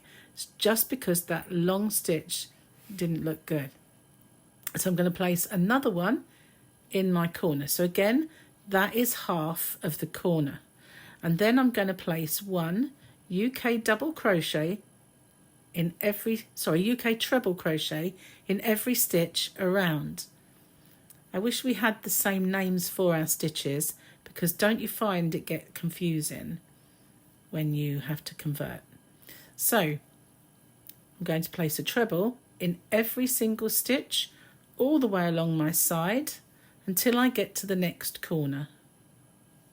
So I'm planning on making something with this, this square, making something that with the whole, or like a project, but it's going to take some time, so it will appear at some point, but not necessarily at the same time as this square does. So here we are, we're back at the corner, and we're going to place a full corner in there. So we're going to place 2 UK treble crochets, chain 1 and 2 more in the same corner space. And now we're going to, don't forget to go in the first one, otherwise our stitch count will be off when we come to join these squares, and we don't want that. 1 UK treble in all the stitches, again along the side. So we'll get to the next corner and we'll stop and have a look, because while I'm doing this it does look puckered, but you'll see it's nice and flat once I stop. Okay, nearly there. It's nice and easy, this particular square. I really like it, and there's so much that you can do with it. Okay, in fact I might do something with it, you never know. Okay, so there we are. You can see it's laying nice and flat.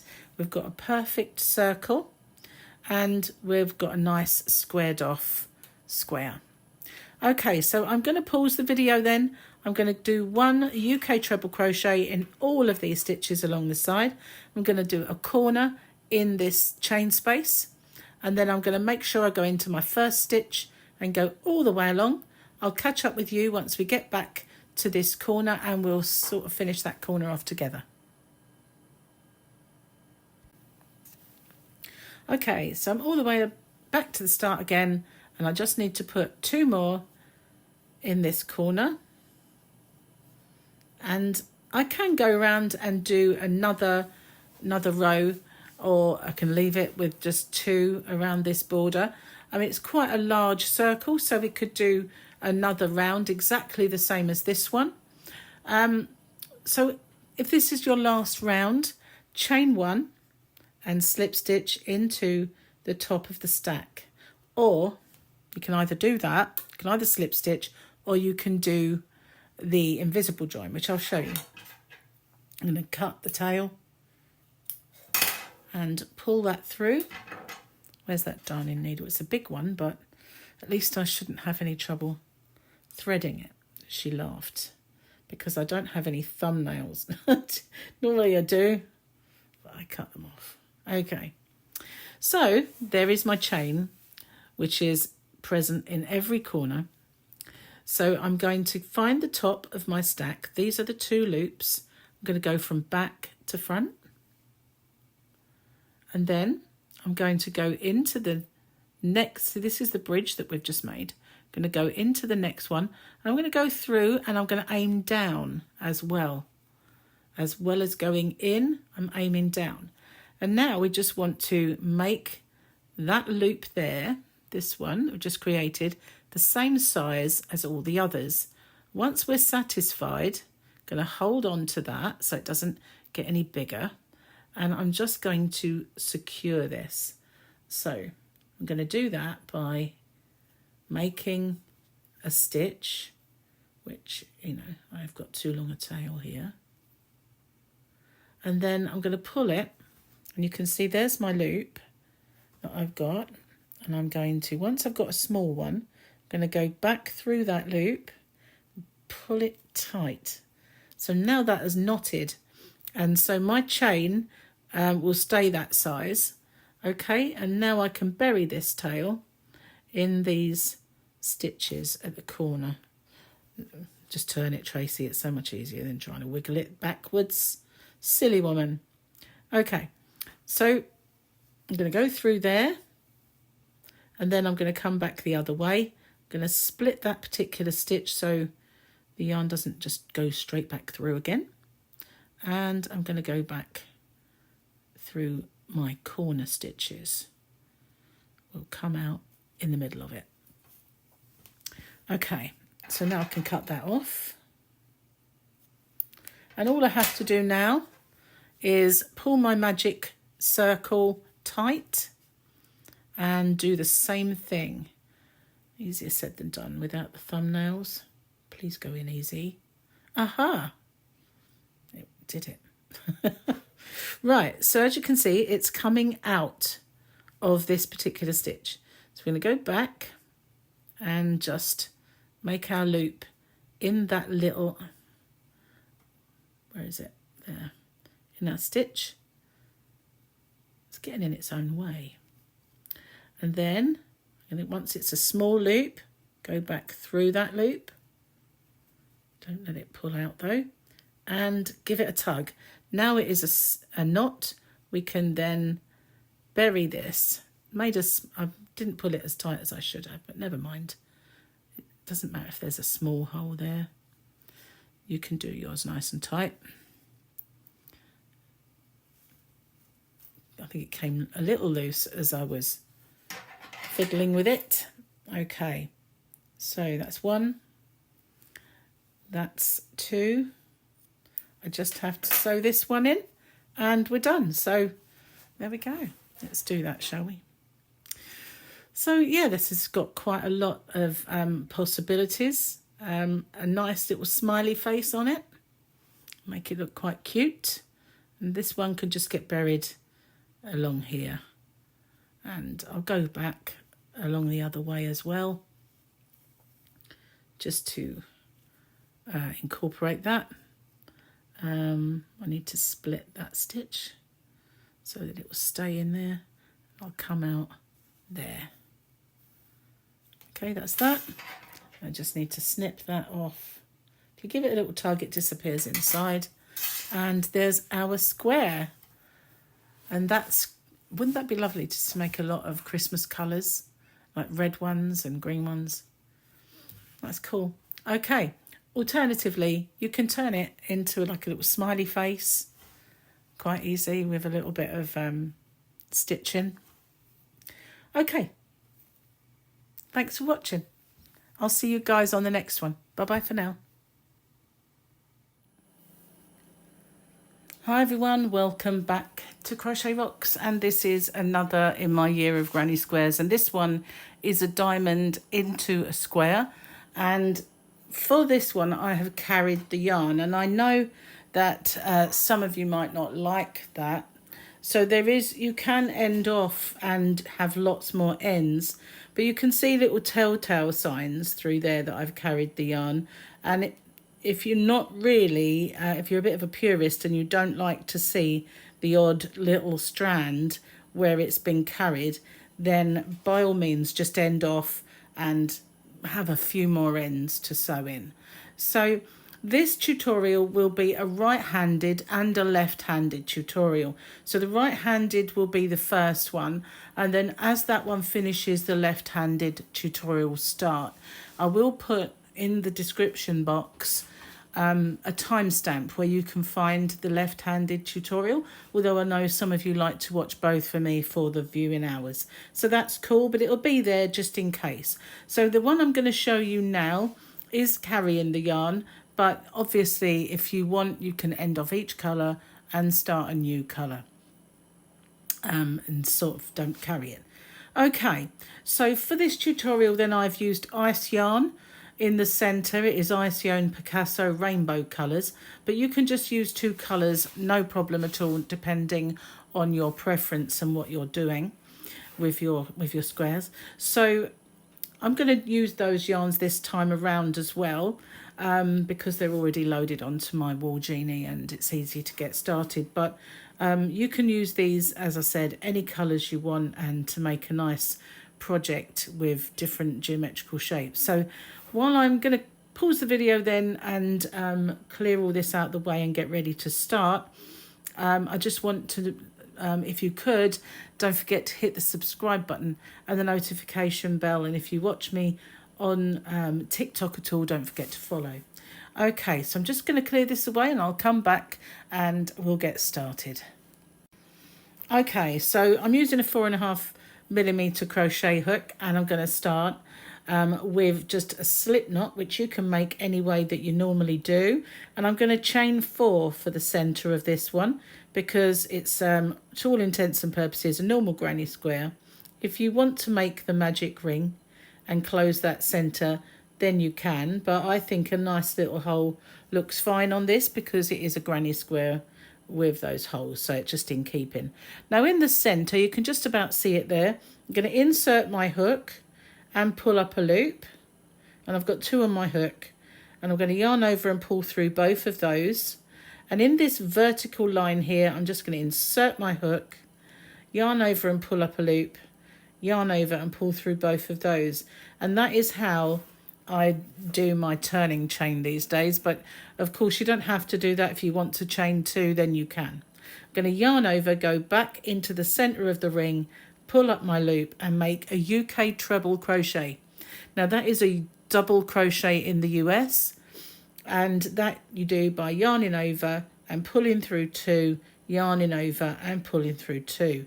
So if I say UK treble crochet, if I just say treble crochet, you'll know. If you follow US terms, that will be a double. Okay, so I've got 2, my first one being my stacking stitch there, and then 1 more. I'm going to put 1 more in that ring, and then I'm going to chain 1. Now I'm going to place 3 more UK treble crochets in this ring, working into the centre of the ring, and I'm going to work over my tail because I hate sewing them in. Okay, so there's my third, chain 1, and we're starting this just as we would any traditional granny square. So we're placing 3 more. I love this yarn, by the way. I absolutely love it. It's so pretty. It doesn't sort of run too well on the yarn on the Wool Genie, so I might get stuck here and there. So I've got 1, 2, 3 segments so far. I've got my chain 1, and I'm going to complete my 4th cluster of 3. Okay, so I want my square, my diamond as well, to be seamless. So now I'm going to, rather than do a chain and slip stitch here, I'm going to join this with a UK double crochet, which is a single crochet in the US. So I'm going to go into the top of the stitch, yarn over and pull up my loop, and then I'm going to yarn over and pull through both of those, and it brings me right into the center between these 2 pairs here, this pair, not 2 pairs, this pair of clusters, and it gives me the same space as in between all the others. Now working into the space I've just created, I'm going to do that stack again. So I'm going to insert my hook and pull up my loop, yarn over and pull through both in this vertical bar, insert my hook without splitting that yarn, pull up my loop and go through both of those. So I'm going to do 2 more, which will be half a corner. So for this next round, it is exactly the same as any other granny square. So what I'm going to do here is I'm going to make a corner in this one here. So I'm going to place a cluster of 3,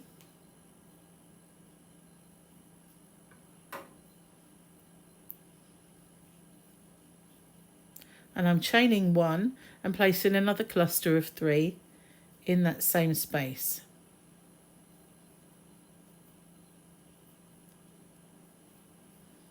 That is a full corner, and I'm going to place another full corner in the next space. I think I'm a little bit warm and my hook is starting to catch sticky, like squeaking. So what I'm going to do then, now I've done 2 corners, I'm going to place a third one in between these 2 clusters here. So that's 3 UK trebles, 1 chain and 3 more. Once I've going to pause the video then, and once I've done that, I'll come back to you and it'll give me opportunity to wipe my hook so it doesn't squeak anymore. So I will catch up with you once I've done the next corner. Okay, so I've done that. Now I've got to finish this one, so I'm going to place 3 more in this space here.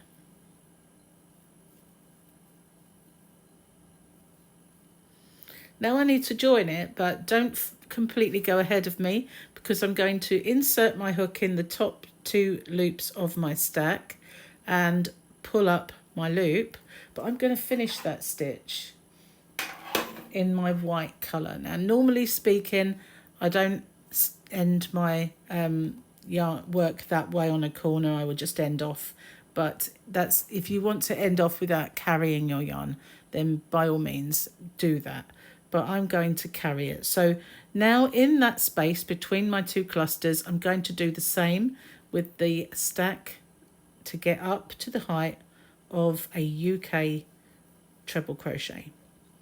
Now this yarn is slightly thicker, although it's a DK weight, and the ice yarn is classed as an Aran.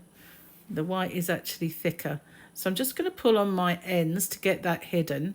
This one needs pulling a little more. Okay, so now I'm going to work over the tail and my the yarn that I was working with before. And I'm going to place my 2 UK treble crochets in there, just as I did before, but I'm going to stop halfway through the last one. I'm going to drop the white. And I'm going to bring the white over there actually. And I'm going to bring back, the tail is going to get in the way. I'm going to bring back this colour, and holding that so it doesn't become baggy, I'm going to finish that stitch with the new colour. And working over the yarn, I'm going to place my next 3. So this is the side. I can actually drop that tail. The tails, no, don't need to carry everything. So I'm just going to carry that yarn and I'm going to work over it and place 3 in that space. So when you look at it, you might think, I'm going to finish, I'll do this bit first and then I'll talk about what it looks like. So I'm going to go halfway through that one, drop this yarn now, and bring back my white. Just make sure that doesn't become baggy. So I finished my white stitch here with this colour. Now I've finished my coloured yarn with the white.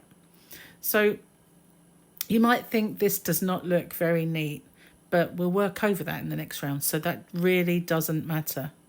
Okay, so now I'm going to carry this yarn, and I'm going to do my corner in white. But on my very last stitch of that corner, I'm going to change colour again. So I'm working over that coloured yarn as I go. It's there. So I'm going to go through 2, and I'm going to drop this white and bring back this colour. Now I'm going to work over the white and just make sure that that doesn't become too baggy. And I'm going to do this part with the colour. I think the actual carrying the yarn works quite well in some ways. I find it, I thought it was going to be a lot worse to carry than it has been. So now I'm going to finish off in that one. I'm going to pull this a little so that stitch doesn't become baggy, and I'm going to do my corner in the white. And you've probably guessed, on the very last stitch I'm going to change the colour back again, but we're keeping the stitches exactly the same. 1 chain at my corners. Excuse me. Okay, so now I'm going to drop the white bring this colour back. I'm going to hang on to that white there so it doesn't become baggy. So we don't want a baggy stitch. And now we're going to work over the white. And so what we're doing basically, we're making white corners and coloured sides. Okay, so again, I'm going to drop the colour now, bring the white back, make sure that doesn't get baggy, and work over the colour. By not chaining too much, like between, some people chain here, and too much in the corners, and by doing that you keep those stitches nice and tight, and it's easier, I think, to change the colour and work over the yarn. Okay, so because this is trickier, I guess, I've stayed with you all the way around. Okay, so this is my last colour change. I'm just going to pull that white down a bit so it doesn't baggy. And we're going to finish our very last side with our colours. And now I'm going to bring my white back and finish that. Okay, so now you can, we're finished with the colour, you can just cut that, leave a nice long tail for sewing in, and take that out the way. Okay, I'm going to drop the tail because we don't need to work over it. We want to secure it properly, but I don't want it to become baggy, so I'm going to give it a little pull. Easier said than done. There we go. Now I'm going to finish my corner with the white.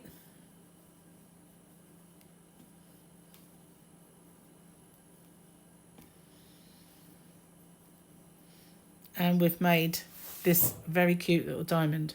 So I'm going, rather than just yarning over, I'm going to now do my UK double crochet into the top of my stack there at the corner, just as before. Okay, so now this round is very straightforward. We're just going to do a whole round, excuse me, a whole round purely in white, and that will again help to hide some of those work over the colours. So I'm going to do my stacked stitch to get over the height of a UK treble, and I'm going to place 2 in the corner, and then between our sides I'm going to make sure if I've got yarn to work over, I'm going to catch it.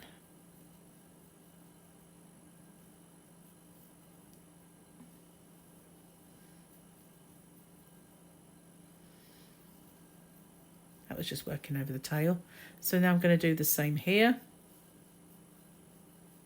Just 3. You just see the odd little bit of colour, but it's really not that much, and it doesn't bother me, and I'm quite perfectionist in that sort of thing, but I find this is fine for me. It doesn't jar my head, put it that way. I can work with it. Otherwise I would be just stopping and changing colour as I go. So okay, in the sides again we're going to place our 3.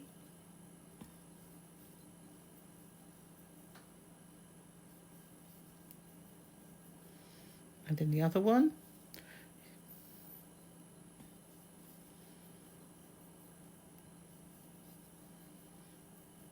And then the corner, same as before.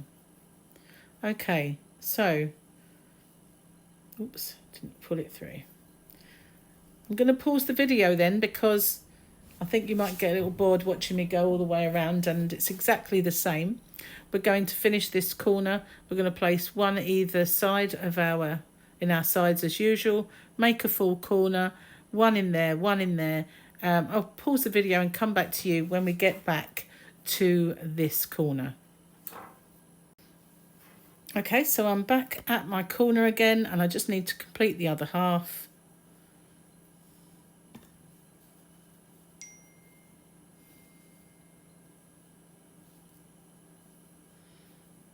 Just make a little space if it doesn't quite fit. I'm going to chain one this time, and I'm going to slip stitch into my top stitch.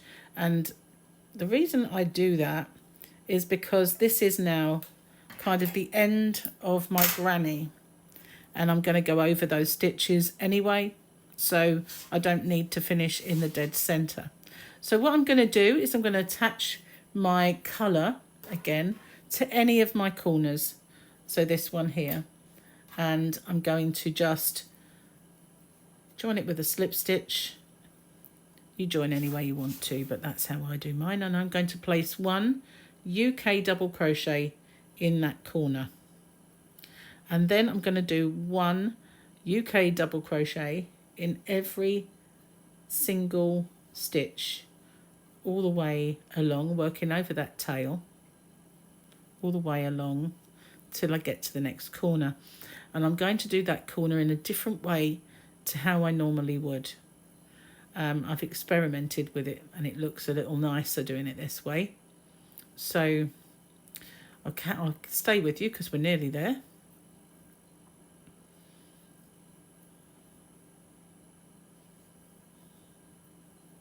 Okay, so I'm at the corner, work over the tail, not that tail, this tail. Okay, so here we are. I'm going to place one UK double crochet, one chain, and one more UK double crochet in the corner. Now I'm going to work over this white tail and go and place one in every single stitch, if I can get it to come through, all the way along.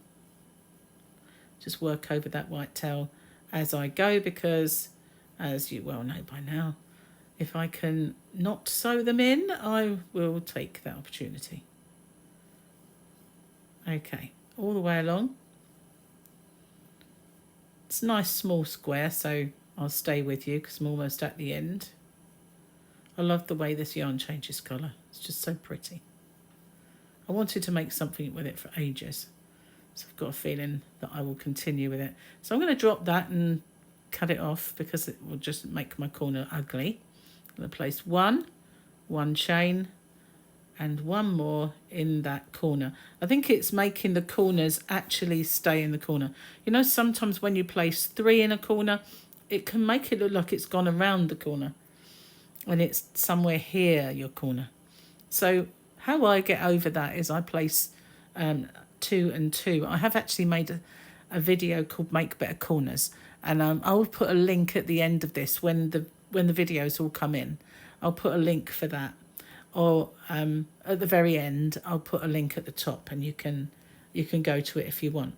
Okay, so now I'm just going to place one in every stitch along the side, and I'll pause the video then, and I'm going to do my corner by placing one chain and another in the corner.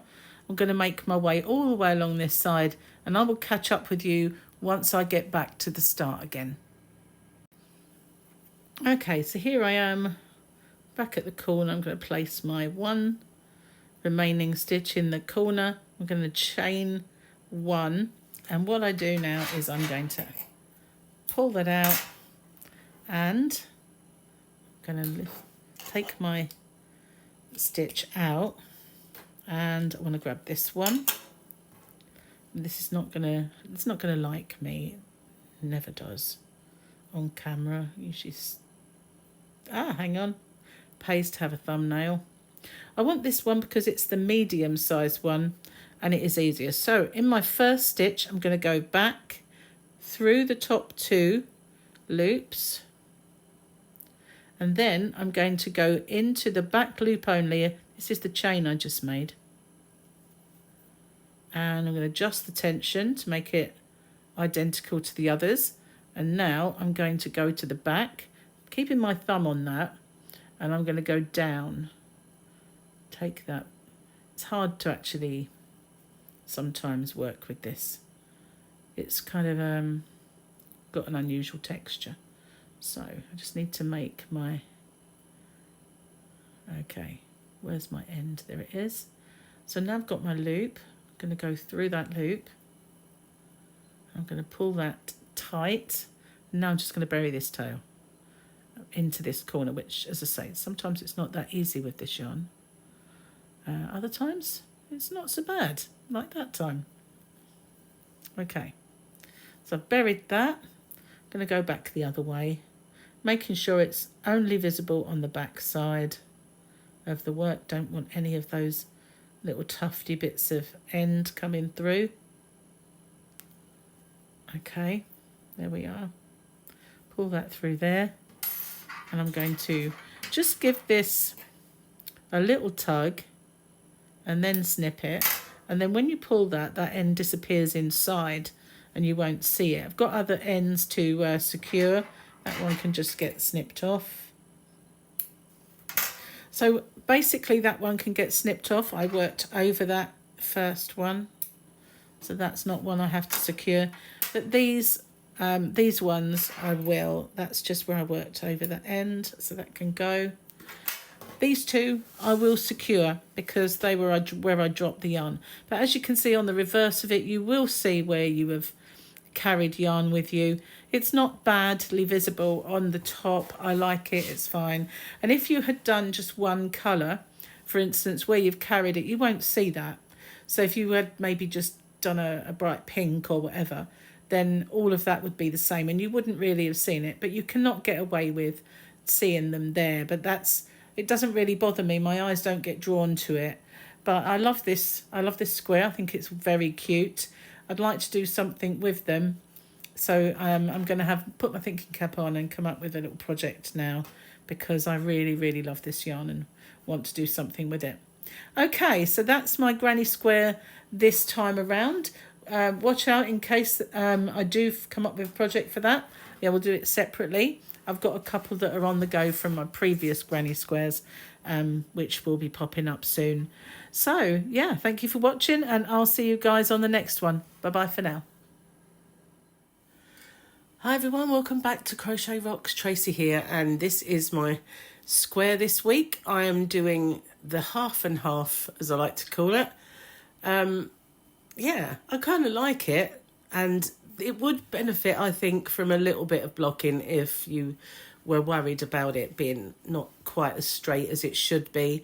I don't know why it does that, but you could either just make the corners like bigger stitches, block it, or just by the time you've sewn it together, it's going to be flat anyway. I think it's because it's different stitches, it just pulls it in a little bit with the granny. Anyway, I'm going to show you how to make this one. Now, if you're watching this as my year of granny squares, the left-handed version will be as soon as this one finishes. If you're watching it in a compilation video, then the left-handed one will be separate. But I'll put a timestamp in the description box for the year of granny squares so you can easily find the left-handed version. But I do know that many of you like to watch both for me. So I had a little play with it. And you can do it in two different colours. I'm sorry that they're a bit bright and glary. They are a little bit, but I just grabbed what was handy. So yes, you can do it. There is a drawback. This is the drawback. Carrying the yarn does not work, but some of them, as you get further in, you can see you can work them in on this row, on this particular segment and this one. You can work over them, and it's just when you come to doing a granny, then you can't. You've only kind of worked over 3 stitches there, so you might have rather a lot of spaghetti hanging out the back. But if this is the effect that you would like, regardless of the colour that you're choosing, obviously, then it is possible. And all I did to achieve it was when I came to any corner and I had to do my colour change, I would go through 2 stitches and then change colour before I did the chain. So on every single corner, that's what I did. So obviously you do get quite a bit of ends. Okay, so I'm going to do this one in this colour, and I'm using a 4.5mm crochet hook. You will need a pair of scissors, a darning needle, but there won't be many ends if we're just doing the one colour, so that's a godsend. Okay, So if you haven't already, don't forget to hit the subscribe button and the notification bell. Hopefully you'll be informed when new videos pop up. Thought something was missing and wasn't wearing my glasses. Okay, that's better. Okay, so we're going to start off by doing a slip knot and 4 chain. You don't have to leave a long tail. In fact, that's a bit too long. I don't know why I worry, because it's not like I need the yarn. Okay, so 1, 2, 3 and 4, and we're going to make a ring by slip stitching into our first one, and we've got this little tiny ring now, and if you open it you can just about see the center stitch. Okay, so I'm going to start with the UK stacked double crochet, which is a stacked single crochet in the US. I'm going to pull up a loop, go through 2, and in this vertical post or bar, leg, whatever you want to call it, I'm just going to insert my hook, pull up a loop, yarn over and pull through 2, and if you look, that's the equivalent of 2 chains to get up to the height of my first UK treble crochet, which is a double crochet in the US. So if I refer to those stitches in UK terms, you'll know what ones I'm talking about if you follow in US. So now I've got 1 stitch, I need 2 more, so I'm going to make 2 UK treble crochets. So that is through 2 and through 2, and another one. It's obviously a double crochet for you guys across the pond. So now I have my 3 stitches. I'm going to chain 1 and place 3 more, working over the tail, because, you know, if we can, we want to avoid the sewing in of ends, that's a perfect way to do it. So I've done my 3rd one. I'm going to chain 1 and do another 3. So the start of this is the same as any other granny square, and I only ever chain 1 between my corners and things, so I'm chaining 1 between these segments. Okay, so this is my last cluster of 3, but I'm not going to chain. I'm going to join in a different way, so I just needed to pull that aside a little bit. Okay, so now I have my 4 clusters of 3 separated by these chains. So I've got 1, 2, 3 and 4. Now I want the same distance, but I want to make half a corner. Sorry about that, guys. I needed to sneeze. I've got a bit of a cold. So yeah, I need to make half a corner on my next round. So I'm going to not slip stitch, but I'm going to do a UK double crochet, which is a single in the US, into that first stitch. And because I have done that stack, I've got the 2 loops to go in. I'm going to yarn over and pull through both of those, and it gives me the same gap between my segments. Okay, so now I'm going to just go straight in to that space and pull up my loop and do that stacked double crochet again. Okay, so I'm going to place 1 UK treble next to it. So we're now working on this particular row. Okay, so we're doing alternate solid and normal grannies.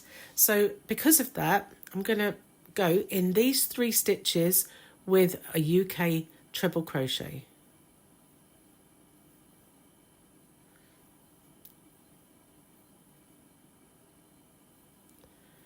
And I'm going to do my corner, okay?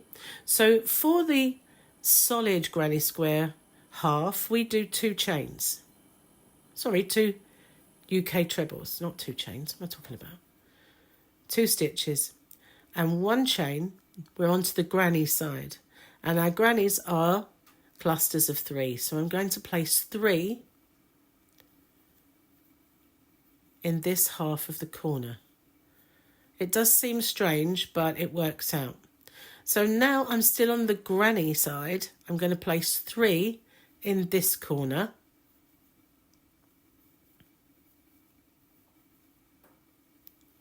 These are the harder rows to do because you're setting it up.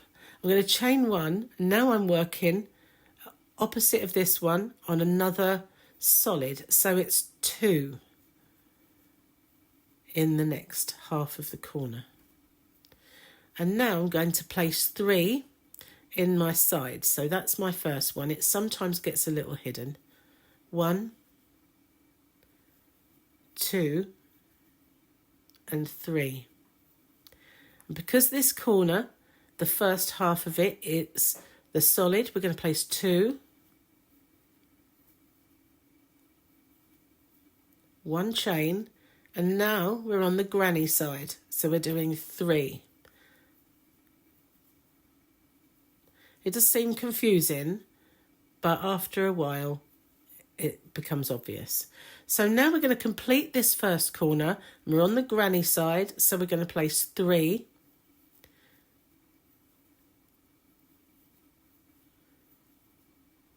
If I ever go ahead of you, just pause it and catch up. So now we've completed our square. We're going to join with a UK double crochet to the top of our chain. Stitch, not tray. Keep saying chain. What on earth's going on? So yeah, that's those 2 loops. Going to pull up my loop, yarn over and pull through both of them. So now we have the start of a solid couple of sides and a granny couple of sides. So we're back on the solid side. So in my space, I'm going to place my UK stack double and 1 UK treble. Now I'm going to go in all of these stitches along here, which are 7 stitches. 1, 2, 3, 4, 5, 6, and 7. So that is all of the stitches along my side. Half of this corner is the solid side, so we're doing 2 in that corner, 1 chain. Now we're on the granny side, so we're starting with our corner of 3,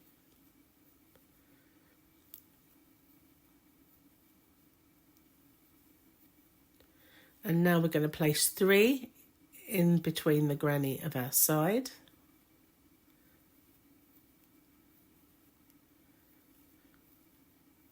and 3 in the first half of the corner.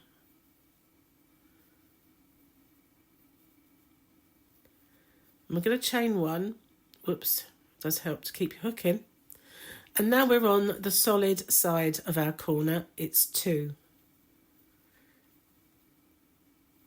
And then we want to place 1 in each one of the next 7. So our first stitch got a little hidden that time.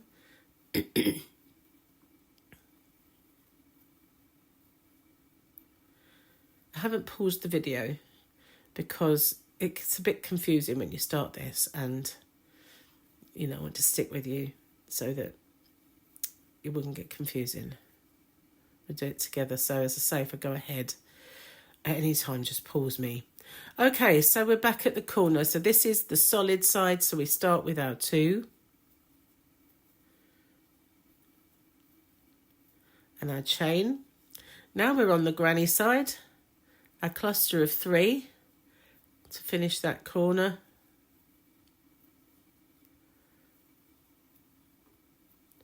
A cluster of 3 in the middle of the side. And we need to finish off that corner, and it's the granny side, so a cluster of 3.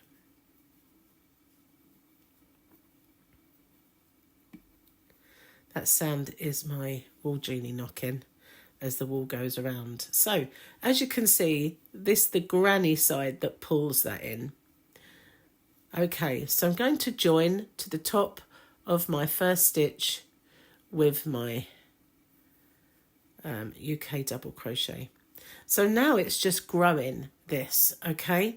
So we're going to go straight back in and make our stack and do a 1 UK treble. And I think we've got 15 along the side now. We're just going to go and do 1 in each. I'll pause the video because it is going to get boring to watch me do that now. And I'll catch up with you when we get to the corner. Okay, I've done that, and of course I made a mistake. It was 11, not 15. It was 11. I've just gone way ahead of myself. Okay, so in the corner, we're going to do that exactly the same way as before with 2, 1 chain and 3, because we're now on the granny side. So you can do this square where you have 2 solid and 2 granny, or you can do it this way around. Okay, so now we're going to place 3 in each of our side segments. So that's how this is going to grow. You'll increase by a couple every time along your solid sides, and you'll increase by 1 extra segment along the granny side. So we've got the corner, which is 3 because we're on the granny side.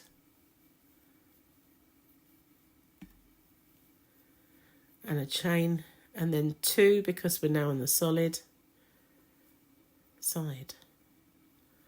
Okay, and we're going to place 1 in all of those stitches along. Then we're going to do our corner consisting of 2, 1 chain, 3, and then our segments of 3. I'm going to catch up with you once I get back to the start. Okay, so I'm all the way back at the corner. I'm going to do my last segment of 3 in there.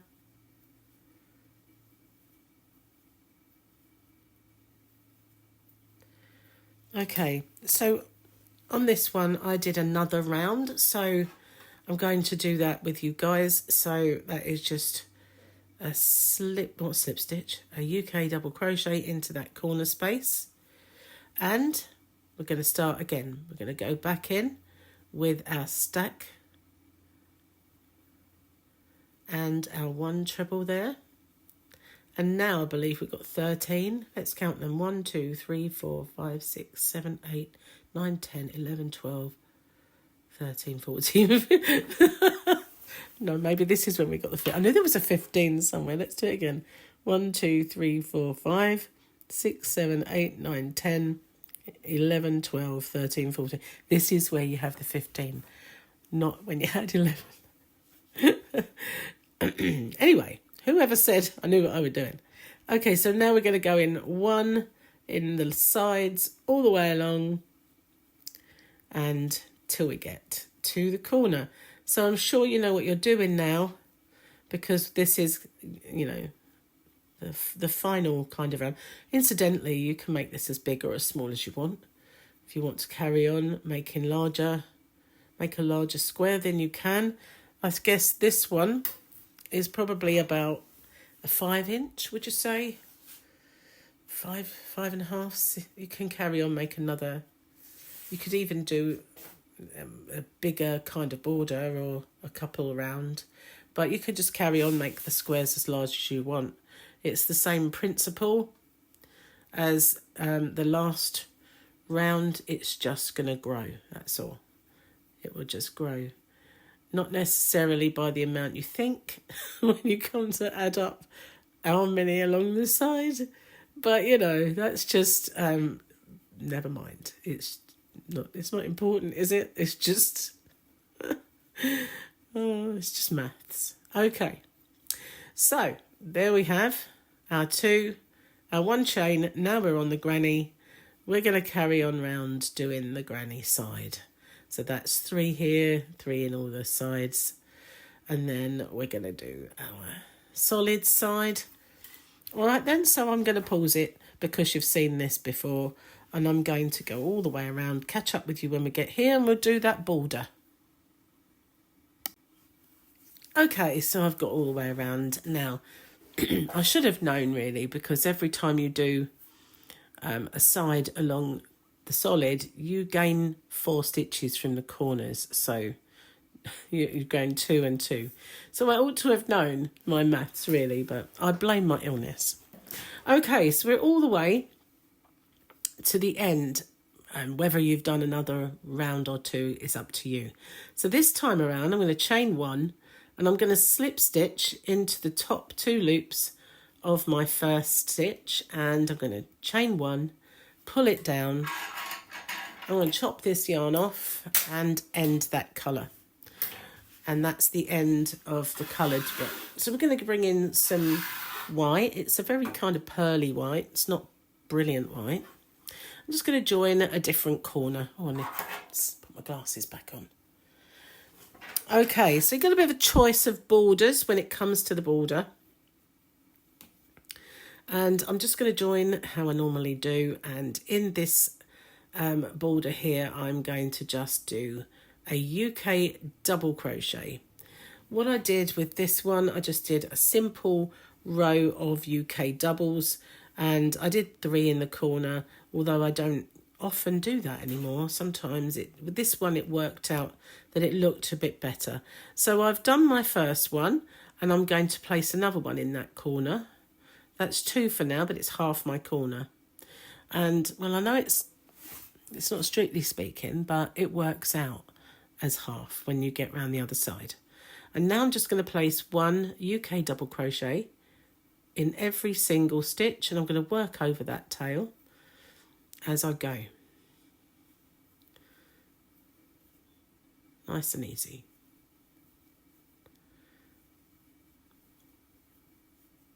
Okay. I'm going to pause the video then, because that is a tad boring, and I shall catch up with you when I get to the next corner. Okay, so here I am at the corner, and I'm just going to do 3 in this corner. 1, 2, and 3. Now I'm going to work over this tail and just do 1 in every stitch along the side, just as I did in the previous side, all the way to the corner. Okay, so what I'm going to do then is I'm going to pause this. I'm going to go all the way along here, I'm going to work over the tail, I'm going to put 3 in this corner, and I'm going to do 1 in each of these, put 3 in this corner, and do 1 in each of these stitches. I'll catch up with you once we get back to the corner, and we'll finish this off together. Okay, so I'm more or less there at the corner now. So we've placed 2, we're going to place our 3rd. And then if we slip stitch into the first one, then we end up in the dead centre. I'm just going to pull that down, chain, and snip that off, and take my work. And all you need to do really is these granny sides do pull it in just a little bit, but it's a square. You just need to kind of tease it in. But if you were just sewing them together, it would pull it into its shape. It'd be fine. But it's just 1 tail, because the rest were worked over, so all they need is snipping off. It's just this one offending tail, which is a darn sight better than this one, but it does look nice if you want to manipulate colours there. So, you know, but do be aware if you do that, you're going to have a fair few tails, because working them in does not work. I tried doing some of them and just working over them, it's not great. So to just do this, I'm going on to the reverse side, and I'm going to take it down. See, this is coming out of here, so I'm going to go straight into this one and go downwards first of all. And I'm going to pull that knot in, and then you can just tease the corner, but just without the knot being visible. The knot's now inside my stitch, and I can just come through a few of these along the side. Oops. I'm trying to get where it shouldn't go. Okay, so I've done that. Don't need to tug it so that it distorts the shape of my corner though. And now we're going to go back through, so I'm going to catch this particular stitch, which I didn't go through before. You can do that, or you can just split a stitch if you've not got one to do that with. And then just go along here with a few more. That's it, so we've gone back and forth, and it will be fine, so just snip that off. And then we can snip off these ends unless you want to poke them through the other way just to be ultra secure. But I'm just going to pop them off. And there we are. We're done. We have our square. And you can, as I say, you can block them if you wish, or just sewing them together. They're quite square. They're not too kind of unsquare, if that's the word. Anyway, thank you very much for watching. Take care, everyone. I'll see you on the next one. Bye-bye for now. Hi everyone, welcome back to Crochet Rocks. Tracy here, and in this year of Granny Squares, this particular week we're going to make this Christmas tree, and it is a little tricky with colour work. It's also does make a lot of ends, which I've now sewn in, but as you can see it does make quite a bit of ends. This was another one I was working on, but I've decided I didn't like and perfected it. So this is the one. Now just a little note that if you are looking for the left-handed tutorial, you will find that just as soon as this one finishes. I'll put a timestamp in the description box below, although I know a lot of you like to watch both for me, so that's great. But it will be there. Now you can leave it at this, or you can go around it with another row. You can make it in any colours and make anything you want with this. I've used cotton yarn. It's a DK weight yarn and a 4mm crochet hook. Obviously you need a darning needle and scissors, and okay, I'm just going to clear away and we'll get started. In the meantime, if you haven't already, don't forget to hit the subscribe button and the notification bell, and you hopefully will get informed when new videos pop up. So to make this square, I'm going to make the beginning is very much like any other granny square. So I'm going to make a slip knot and chain 4. You can do the magic ring if you want, but it's a granny, so I don't mind a small hole in the centre. Okay, so I'm going to join that with a slip stitch to make a ring, and in the centre of this ring I'm going to place a UK stacked double crochet, which is a stacked single crochet in the US. So I'm just going to pull up a loop through that ring, yarn over and pull through both of those. Then in this vertical side one here, insert my hook, make another UK double crochet, which is a single crochet in the US. Now that's got me up to the height of a UK treble, and I'm going to place 2 in there. Now UK treble is a double crochet in the US, so if I say a UK treble crochet, you will know, if you work in American terms, that I mean a double crochet for you guys. So there is the equivalent of 3 UK trebles. I'm going to chain 1 and place another 3 in the same space.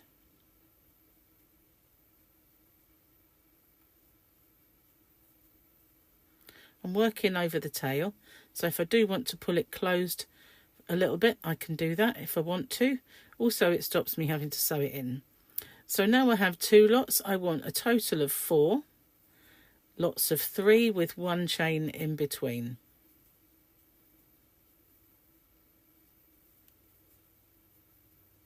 There's my third. I want 1 more, so I'll pull that aside a little way and place 3 more in that space.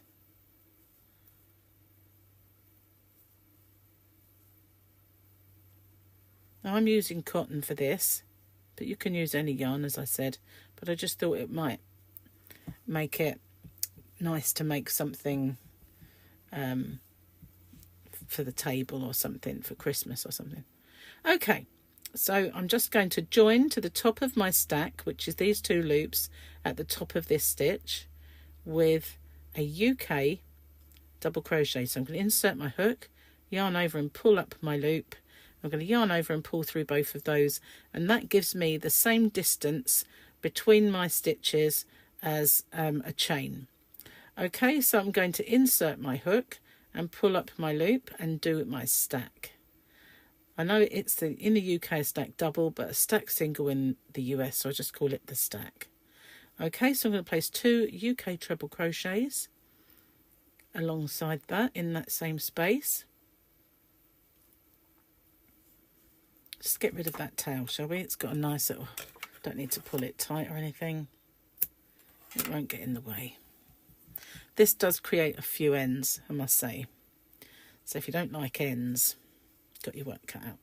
So in the next one, I'm going to place a full corner, which is a segment of 3, just as we've been doing all along. 1 chain and 3 more.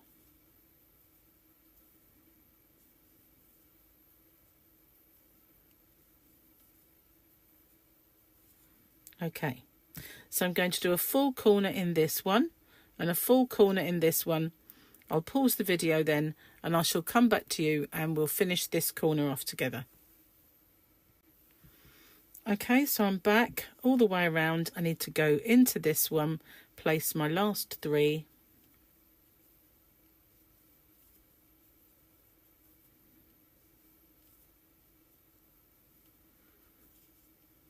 And I'm going to join the same way, top of the stack, going through the 2 loops with a UK double crochet.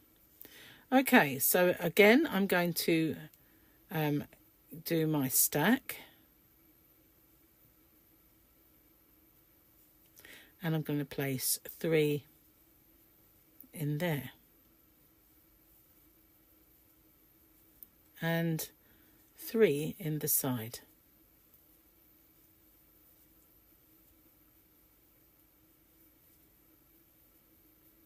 Then I'm going to place a full corner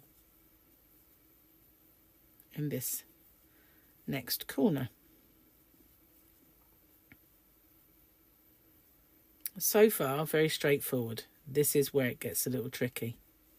On my very last stitch of this 3, I'm going to go through these 2 loops.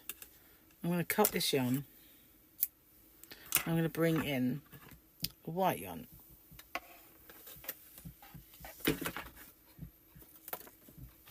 If I can find the end. Nope, hang on a second.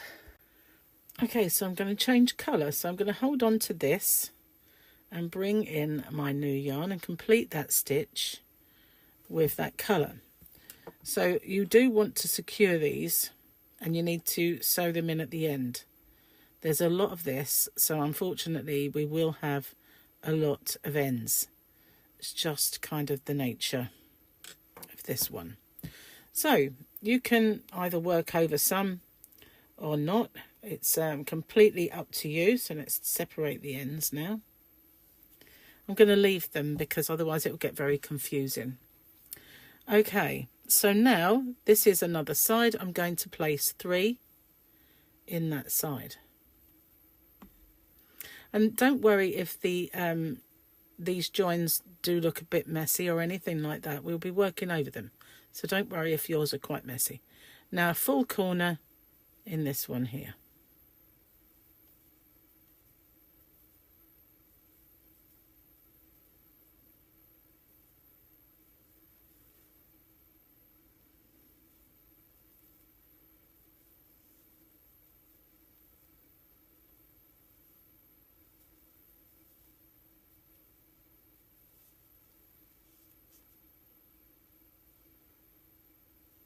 Just bear with me one moment.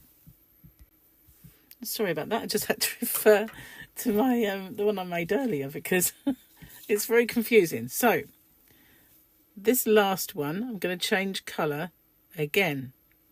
Okay, so you want to just have the 2 loops left. And it is annoying to keep changing, but we're going to change again in a minute. It just doesn't look very nice carrying your yarn. I've tried it. Okay. So I'm going to finish that stitch in this colour. And once again, I'm going to secure this. Now, it's imperative that you do that somehow. It gets a little tricky and a little messy if you don't. You have a preferred method? That's great. Okay, so losing them tails again, forgetting about those. We're going to have a lot of spaghetti hanging out the back of our work this time. In this one, we are going to place 3.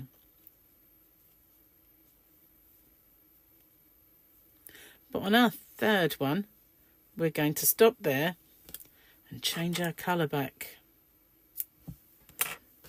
I have tried other methods. It's by far the less confusing, and it looks confusing, but believe me, it's the less of the evils. Again, we need to secure this.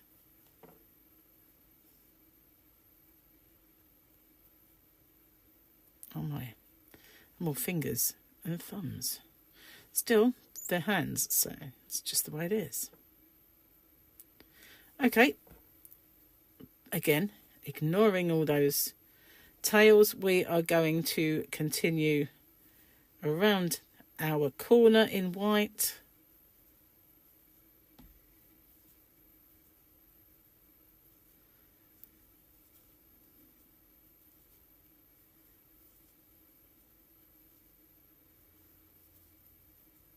Our side in white, but on our last stitch, you probably guessed it, we need to stop there, change back to our green to finish our corner. Now, this was a trade-off. I could have started in the side and it would not have been seamless, but I'm more concerned with my granny squares being seamless than I am another little join. So yeah, I can't get that in. There we are. Okay, so now I'm just going to finish off my green.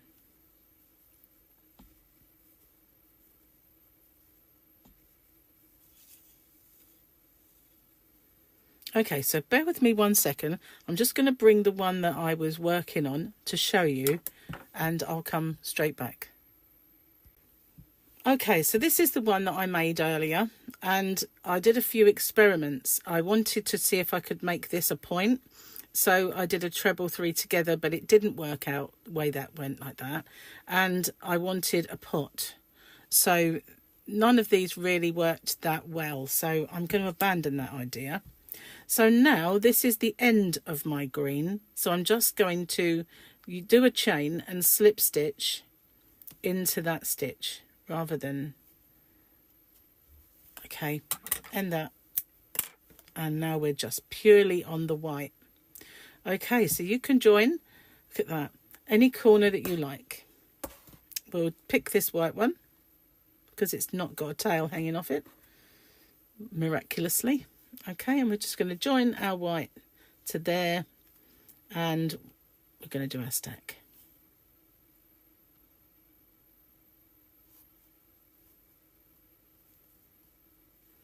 And our 2 trebles at the side.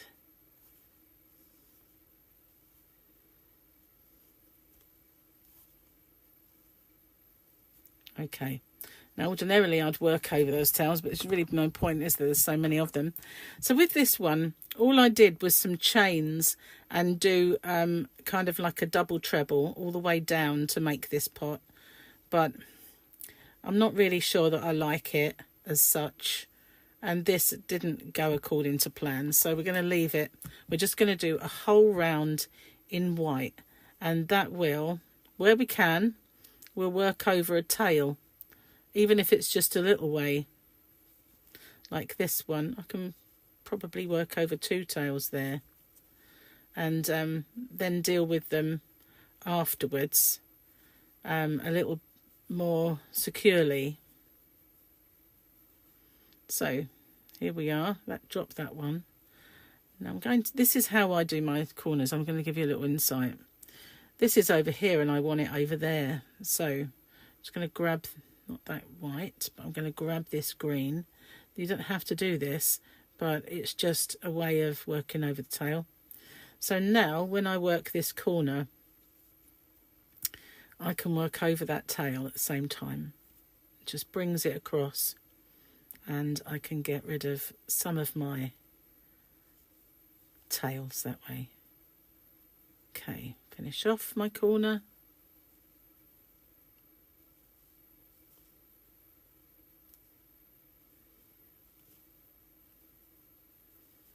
Get rid of that now. Looking better already. Okay, so we're going to do our 3 here.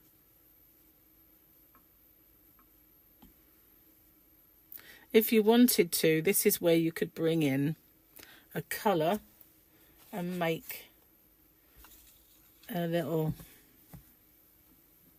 I'm going to carry the yarn though this time. So finish my colour, finish my white, I mean. Bring in my colour, we'll give it a little tie. Just because it does help a little bit. Just tie it a small amount, just to secure it. It doesn't come back on itself. Okay, so I'm going to work... No, I won't. I'll work over the white. It doesn't work, does it? Snip it off, and that's a pain. But, well, you know, we've got 20 million of them, so it doesn't really matter, does it?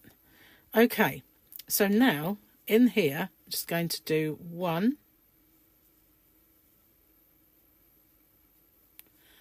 2. Didn't go through all of it. And 3. Finish that. Let's get rid of this. Doesn't matter about the long tail. 20 million tails. What does it matter just having another one? Don't have to do this pot, but I just thought it'd be nice. Finish that off. Give it a little secure. Look at that spaghetti. Oh my God. I did try working them, but it didn't work out. I will show you exactly what happens if you try working over them. Some of them looked better than others, but you get this, you know, and you can see it, and I don't like it. It's just not great. So yeah, abandoned that idea. So here we are back in our normal granny. So 3 in the next stitch. That was just an add-on. Okay, now we're doing our corner. Nothing to work over there, unfortunately.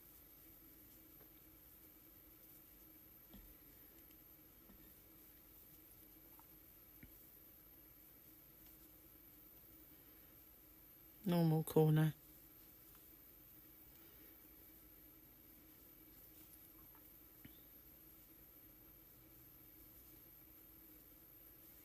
And can we work over anything? Yes, we've got a couple of tails. Woot woot. Don't want to grab the wrong thing because that doesn't help. It only helps if you can remove some from... Well, I'll still have to secure them a little bit. But it saves a bit of work. And I'm all for that. Okay, full corner. We're getting to the top of our tree. And this is where I tried to do a peak. And it didn't work. So I'm going to abandon that idea. But if you had a little motif of a star or just a little star, you can sew that on there. Look pretty cute. And so 3 there.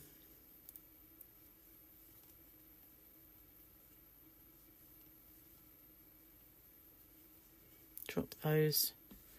Any here? Should be. We'll just work over the green then. And 3. So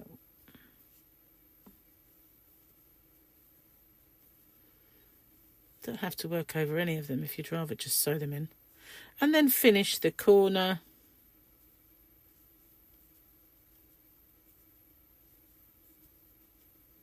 Going to chain 1 and secure it.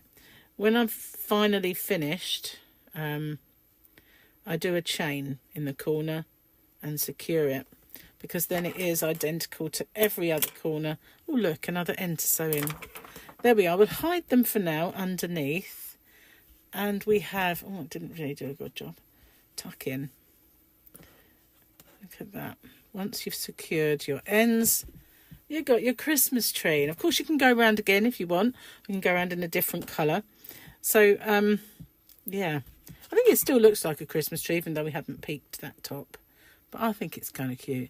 Look good for anything really, like a table runner or something Christmassy. Thanks for watching. And I hope you like that one. Bye-bye for now. So to make this square, I'm going to make the beginning is very much like any other granny square. So I'm going to make a slip knot and chain 4. You can do the magic ring if you want, but it's a granny, so I don't mind a small hole in the centre. Okay, so I'm going to join that with a slip stitch to make a ring. And in the centre of this ring, I'm going to place a UK stacked double crochet, which is a stacked single crochet in the US. So I'm just going to pull up a loop through that ring, yarn over and pull through both of those. Then in this vertical side one here, insert my hook, make another UK double crochet, which is a single crochet in the US. Now that's got me up to the height of a UK treble, and I'm going to place 2 in there. Now UK treble is a double crochet in the US, so if I say a UK treble crochet, you will know, if you work in American terms, that I mean a double crochet for you guys. So there is the equivalent of 3 UK trebles. Going to chain 1 and place another 3 in the same space.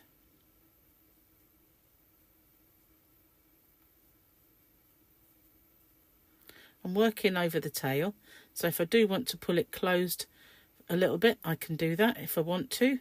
Also, it stops me having to sew it in. So now I have 2 lots. I want a total of 4 lots of 3 with 1 chain in between.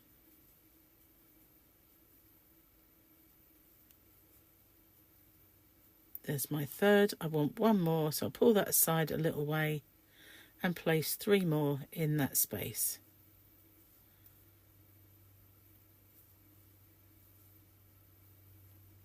Now I'm using cotton for this, but you can use any yarn, as I said, but I just thought it might make it nice to make something for the table or something for Christmas or something. Okay, so I'm just going to join to the top of my stack, which is these 2 loops at the top of this stitch, with a UK double crochet. So I'm going to insert my hook, yarn over and pull up my loop. I'm going to yarn over and pull through both of those, and that gives me the same distance between my stitches as a chain. Okay, so I'm going to insert my hook and pull up my loop and do my stack. I know it's in the UK a stack double, but a stack single in the US, so I just call it the stack. Okay, so I'm going to place 2 UK treble crochets alongside that in that same space. Just get rid of that tail, shall we? It's got a nice little, don't need to pull it tight or anything. It won't get in the way. This does create a few ends, I must say. So if you don't like ends, got your work cut out. So in the next one, I'm going to place a full corner, which is a segment of 3, just as we've been doing all along. 1 chain and 3 more.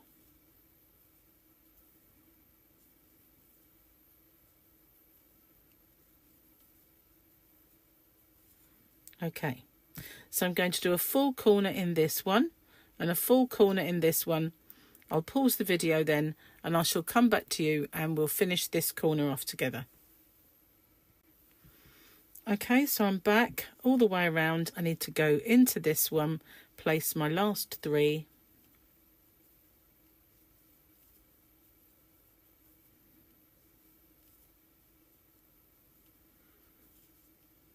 And I'm going to join the same way, top of the stack, going through the 2 loops with a UK double crochet. Okay, so again, I'm going to do my stack. And I'm going to place 3 in there. And 3 in the side.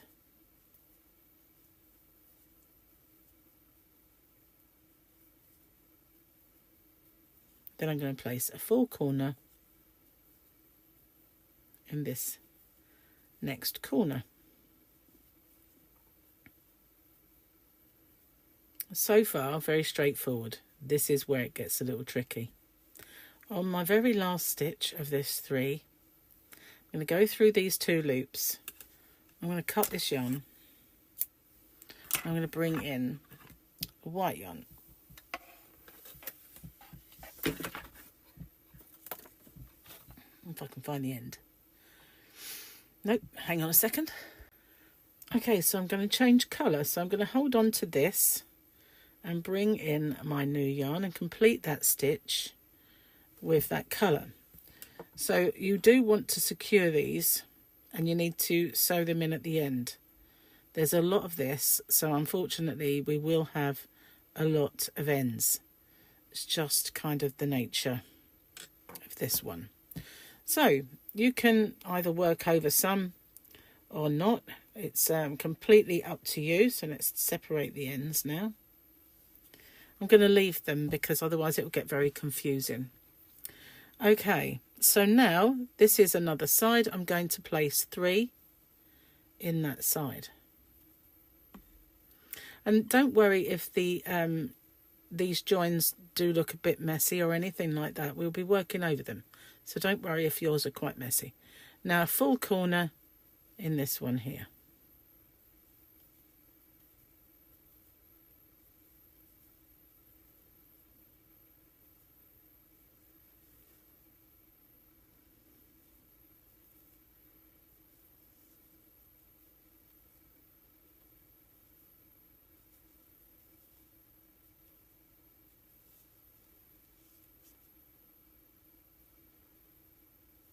Just bear with me one moment.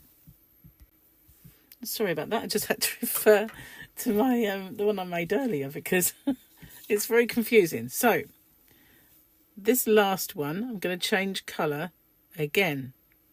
Okay, so you want to just have the 2 loops left. And it is annoying to keep changing, but we're going to change again in a minute. It just doesn't look very nice carrying your yarn. I've tried it. Okay, so I'm going to finish that stitch in this colour. And once again, I'm going to secure this. Now, it's imperative that you do that somehow. It gets a little tricky and a little messy if you don't.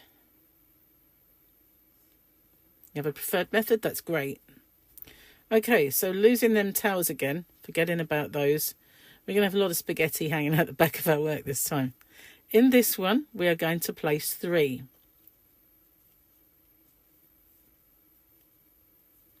But on our third one, we're going to stop there and change our colour back. I have tried other methods. It's by far the less confusing, and it looks confusing, but believe me, it's the less of the evils. Again, we need to secure this.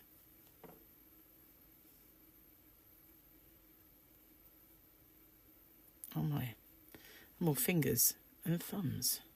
Still, they're hands, so it's just the way it is. Okay, again, ignoring all those tails, we are going to continue around our corner in white.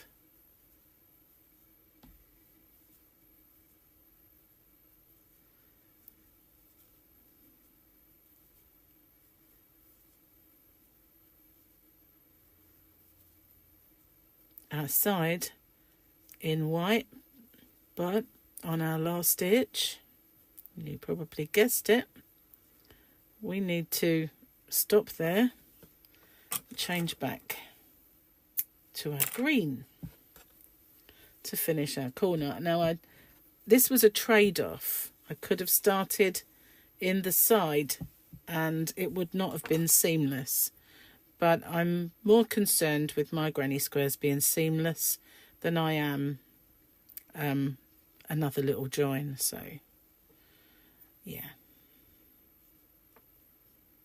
I can't get that in. There we are. Okay, so now I'm just going to finish off my green.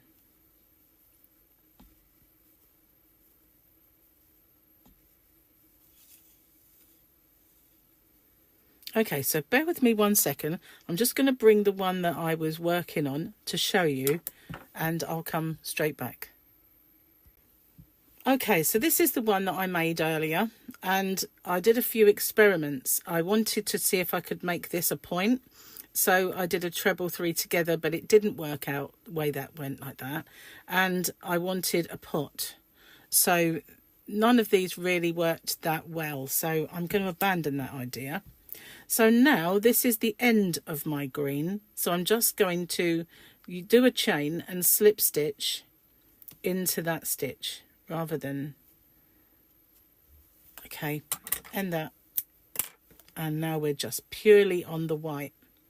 Okay, so you can join, look at that, any corner that you like. We'll pick this white one because it's not got a tail hanging off it, miraculously. Okay, and we're just going to join our white to there, and we're going to do our stack.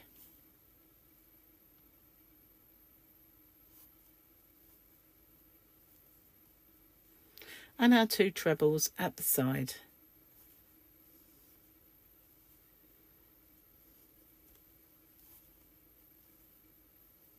Okay, now ordinarily I'd work over those tails, but there's really no point, is there? There's so many of them. So with this one, all I did was some chains and do kind of like a double treble all the way down to make this pot. But I'm not really sure that I like it as such. And this didn't go according to plan, so we're going to leave it. We're just going to do a whole round in white, and that will, where we can, we'll work over a tail, even if it's just a little way, like this one. I can probably work over 2 tails there, and then deal with them afterwards a little more securely. So here we are. Drop that one. Now I'm going to, this is how I do my corners. I'm going to give you a little insight. This is over here and I want it over there. So I'm just going to grab, not that white, but I'm going to grab this green. You don't have to do this, but it's just a way of working over the tail. So now when I work this corner, I can work over that tail at the same time. It just brings it across, and I can get rid of some of my tails that way. Okay, finish off my corner.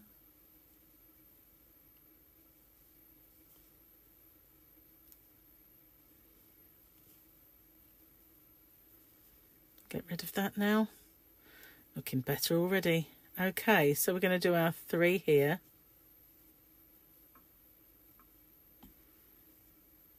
If you wanted to, this is where you could bring in a colour and make a little... I'm going to carry the yarn though this time. So finish my colour, finish my white, I mean. Bring in my colour. We'll give it a little tie, just because it does help a little bit. Just tie it a small amount, just to secure it. It doesn't come back on itself. Okay, so I'm going to work. No, I won't. I'll work over the white. That doesn't work, does it? Snip it off, and that's pain. But well, you know, we've got 20 million of them, so it doesn't really matter, does it? Okay, so now in here, I'm just going to do 1,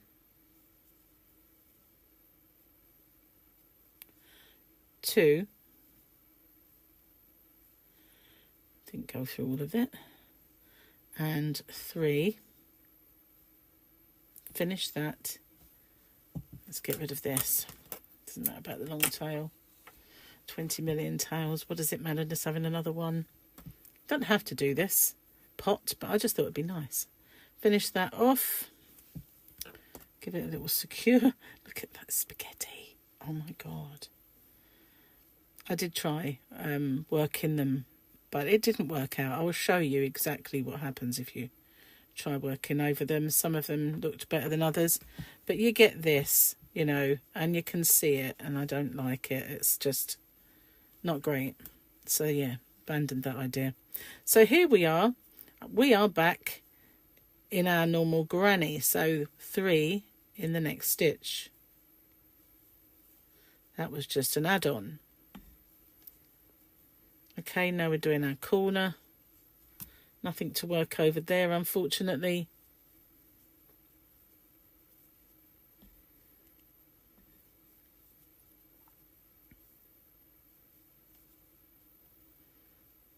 Normal corner.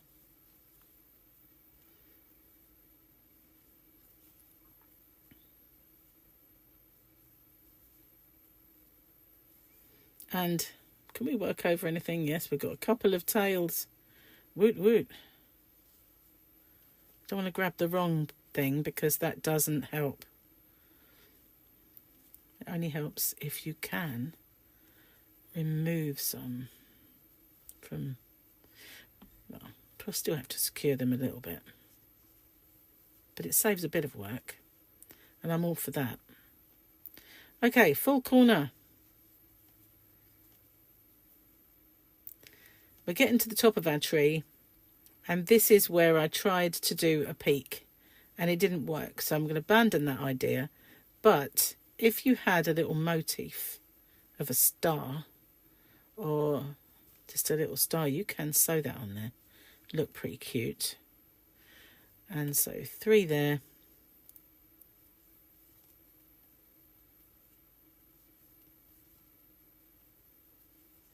Drop those. Any here? Should be. We'll just work over the green then. And 3.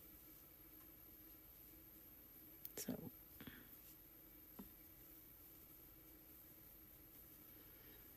don't have to work over any of them if you'd rather just sew them in. And then finish the corner.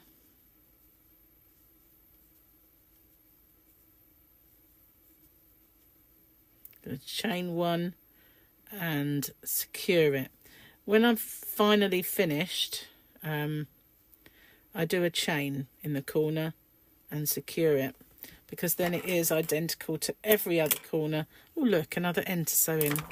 There we are. We'll hide them for now underneath. And we have, oh, I didn't really do a good job.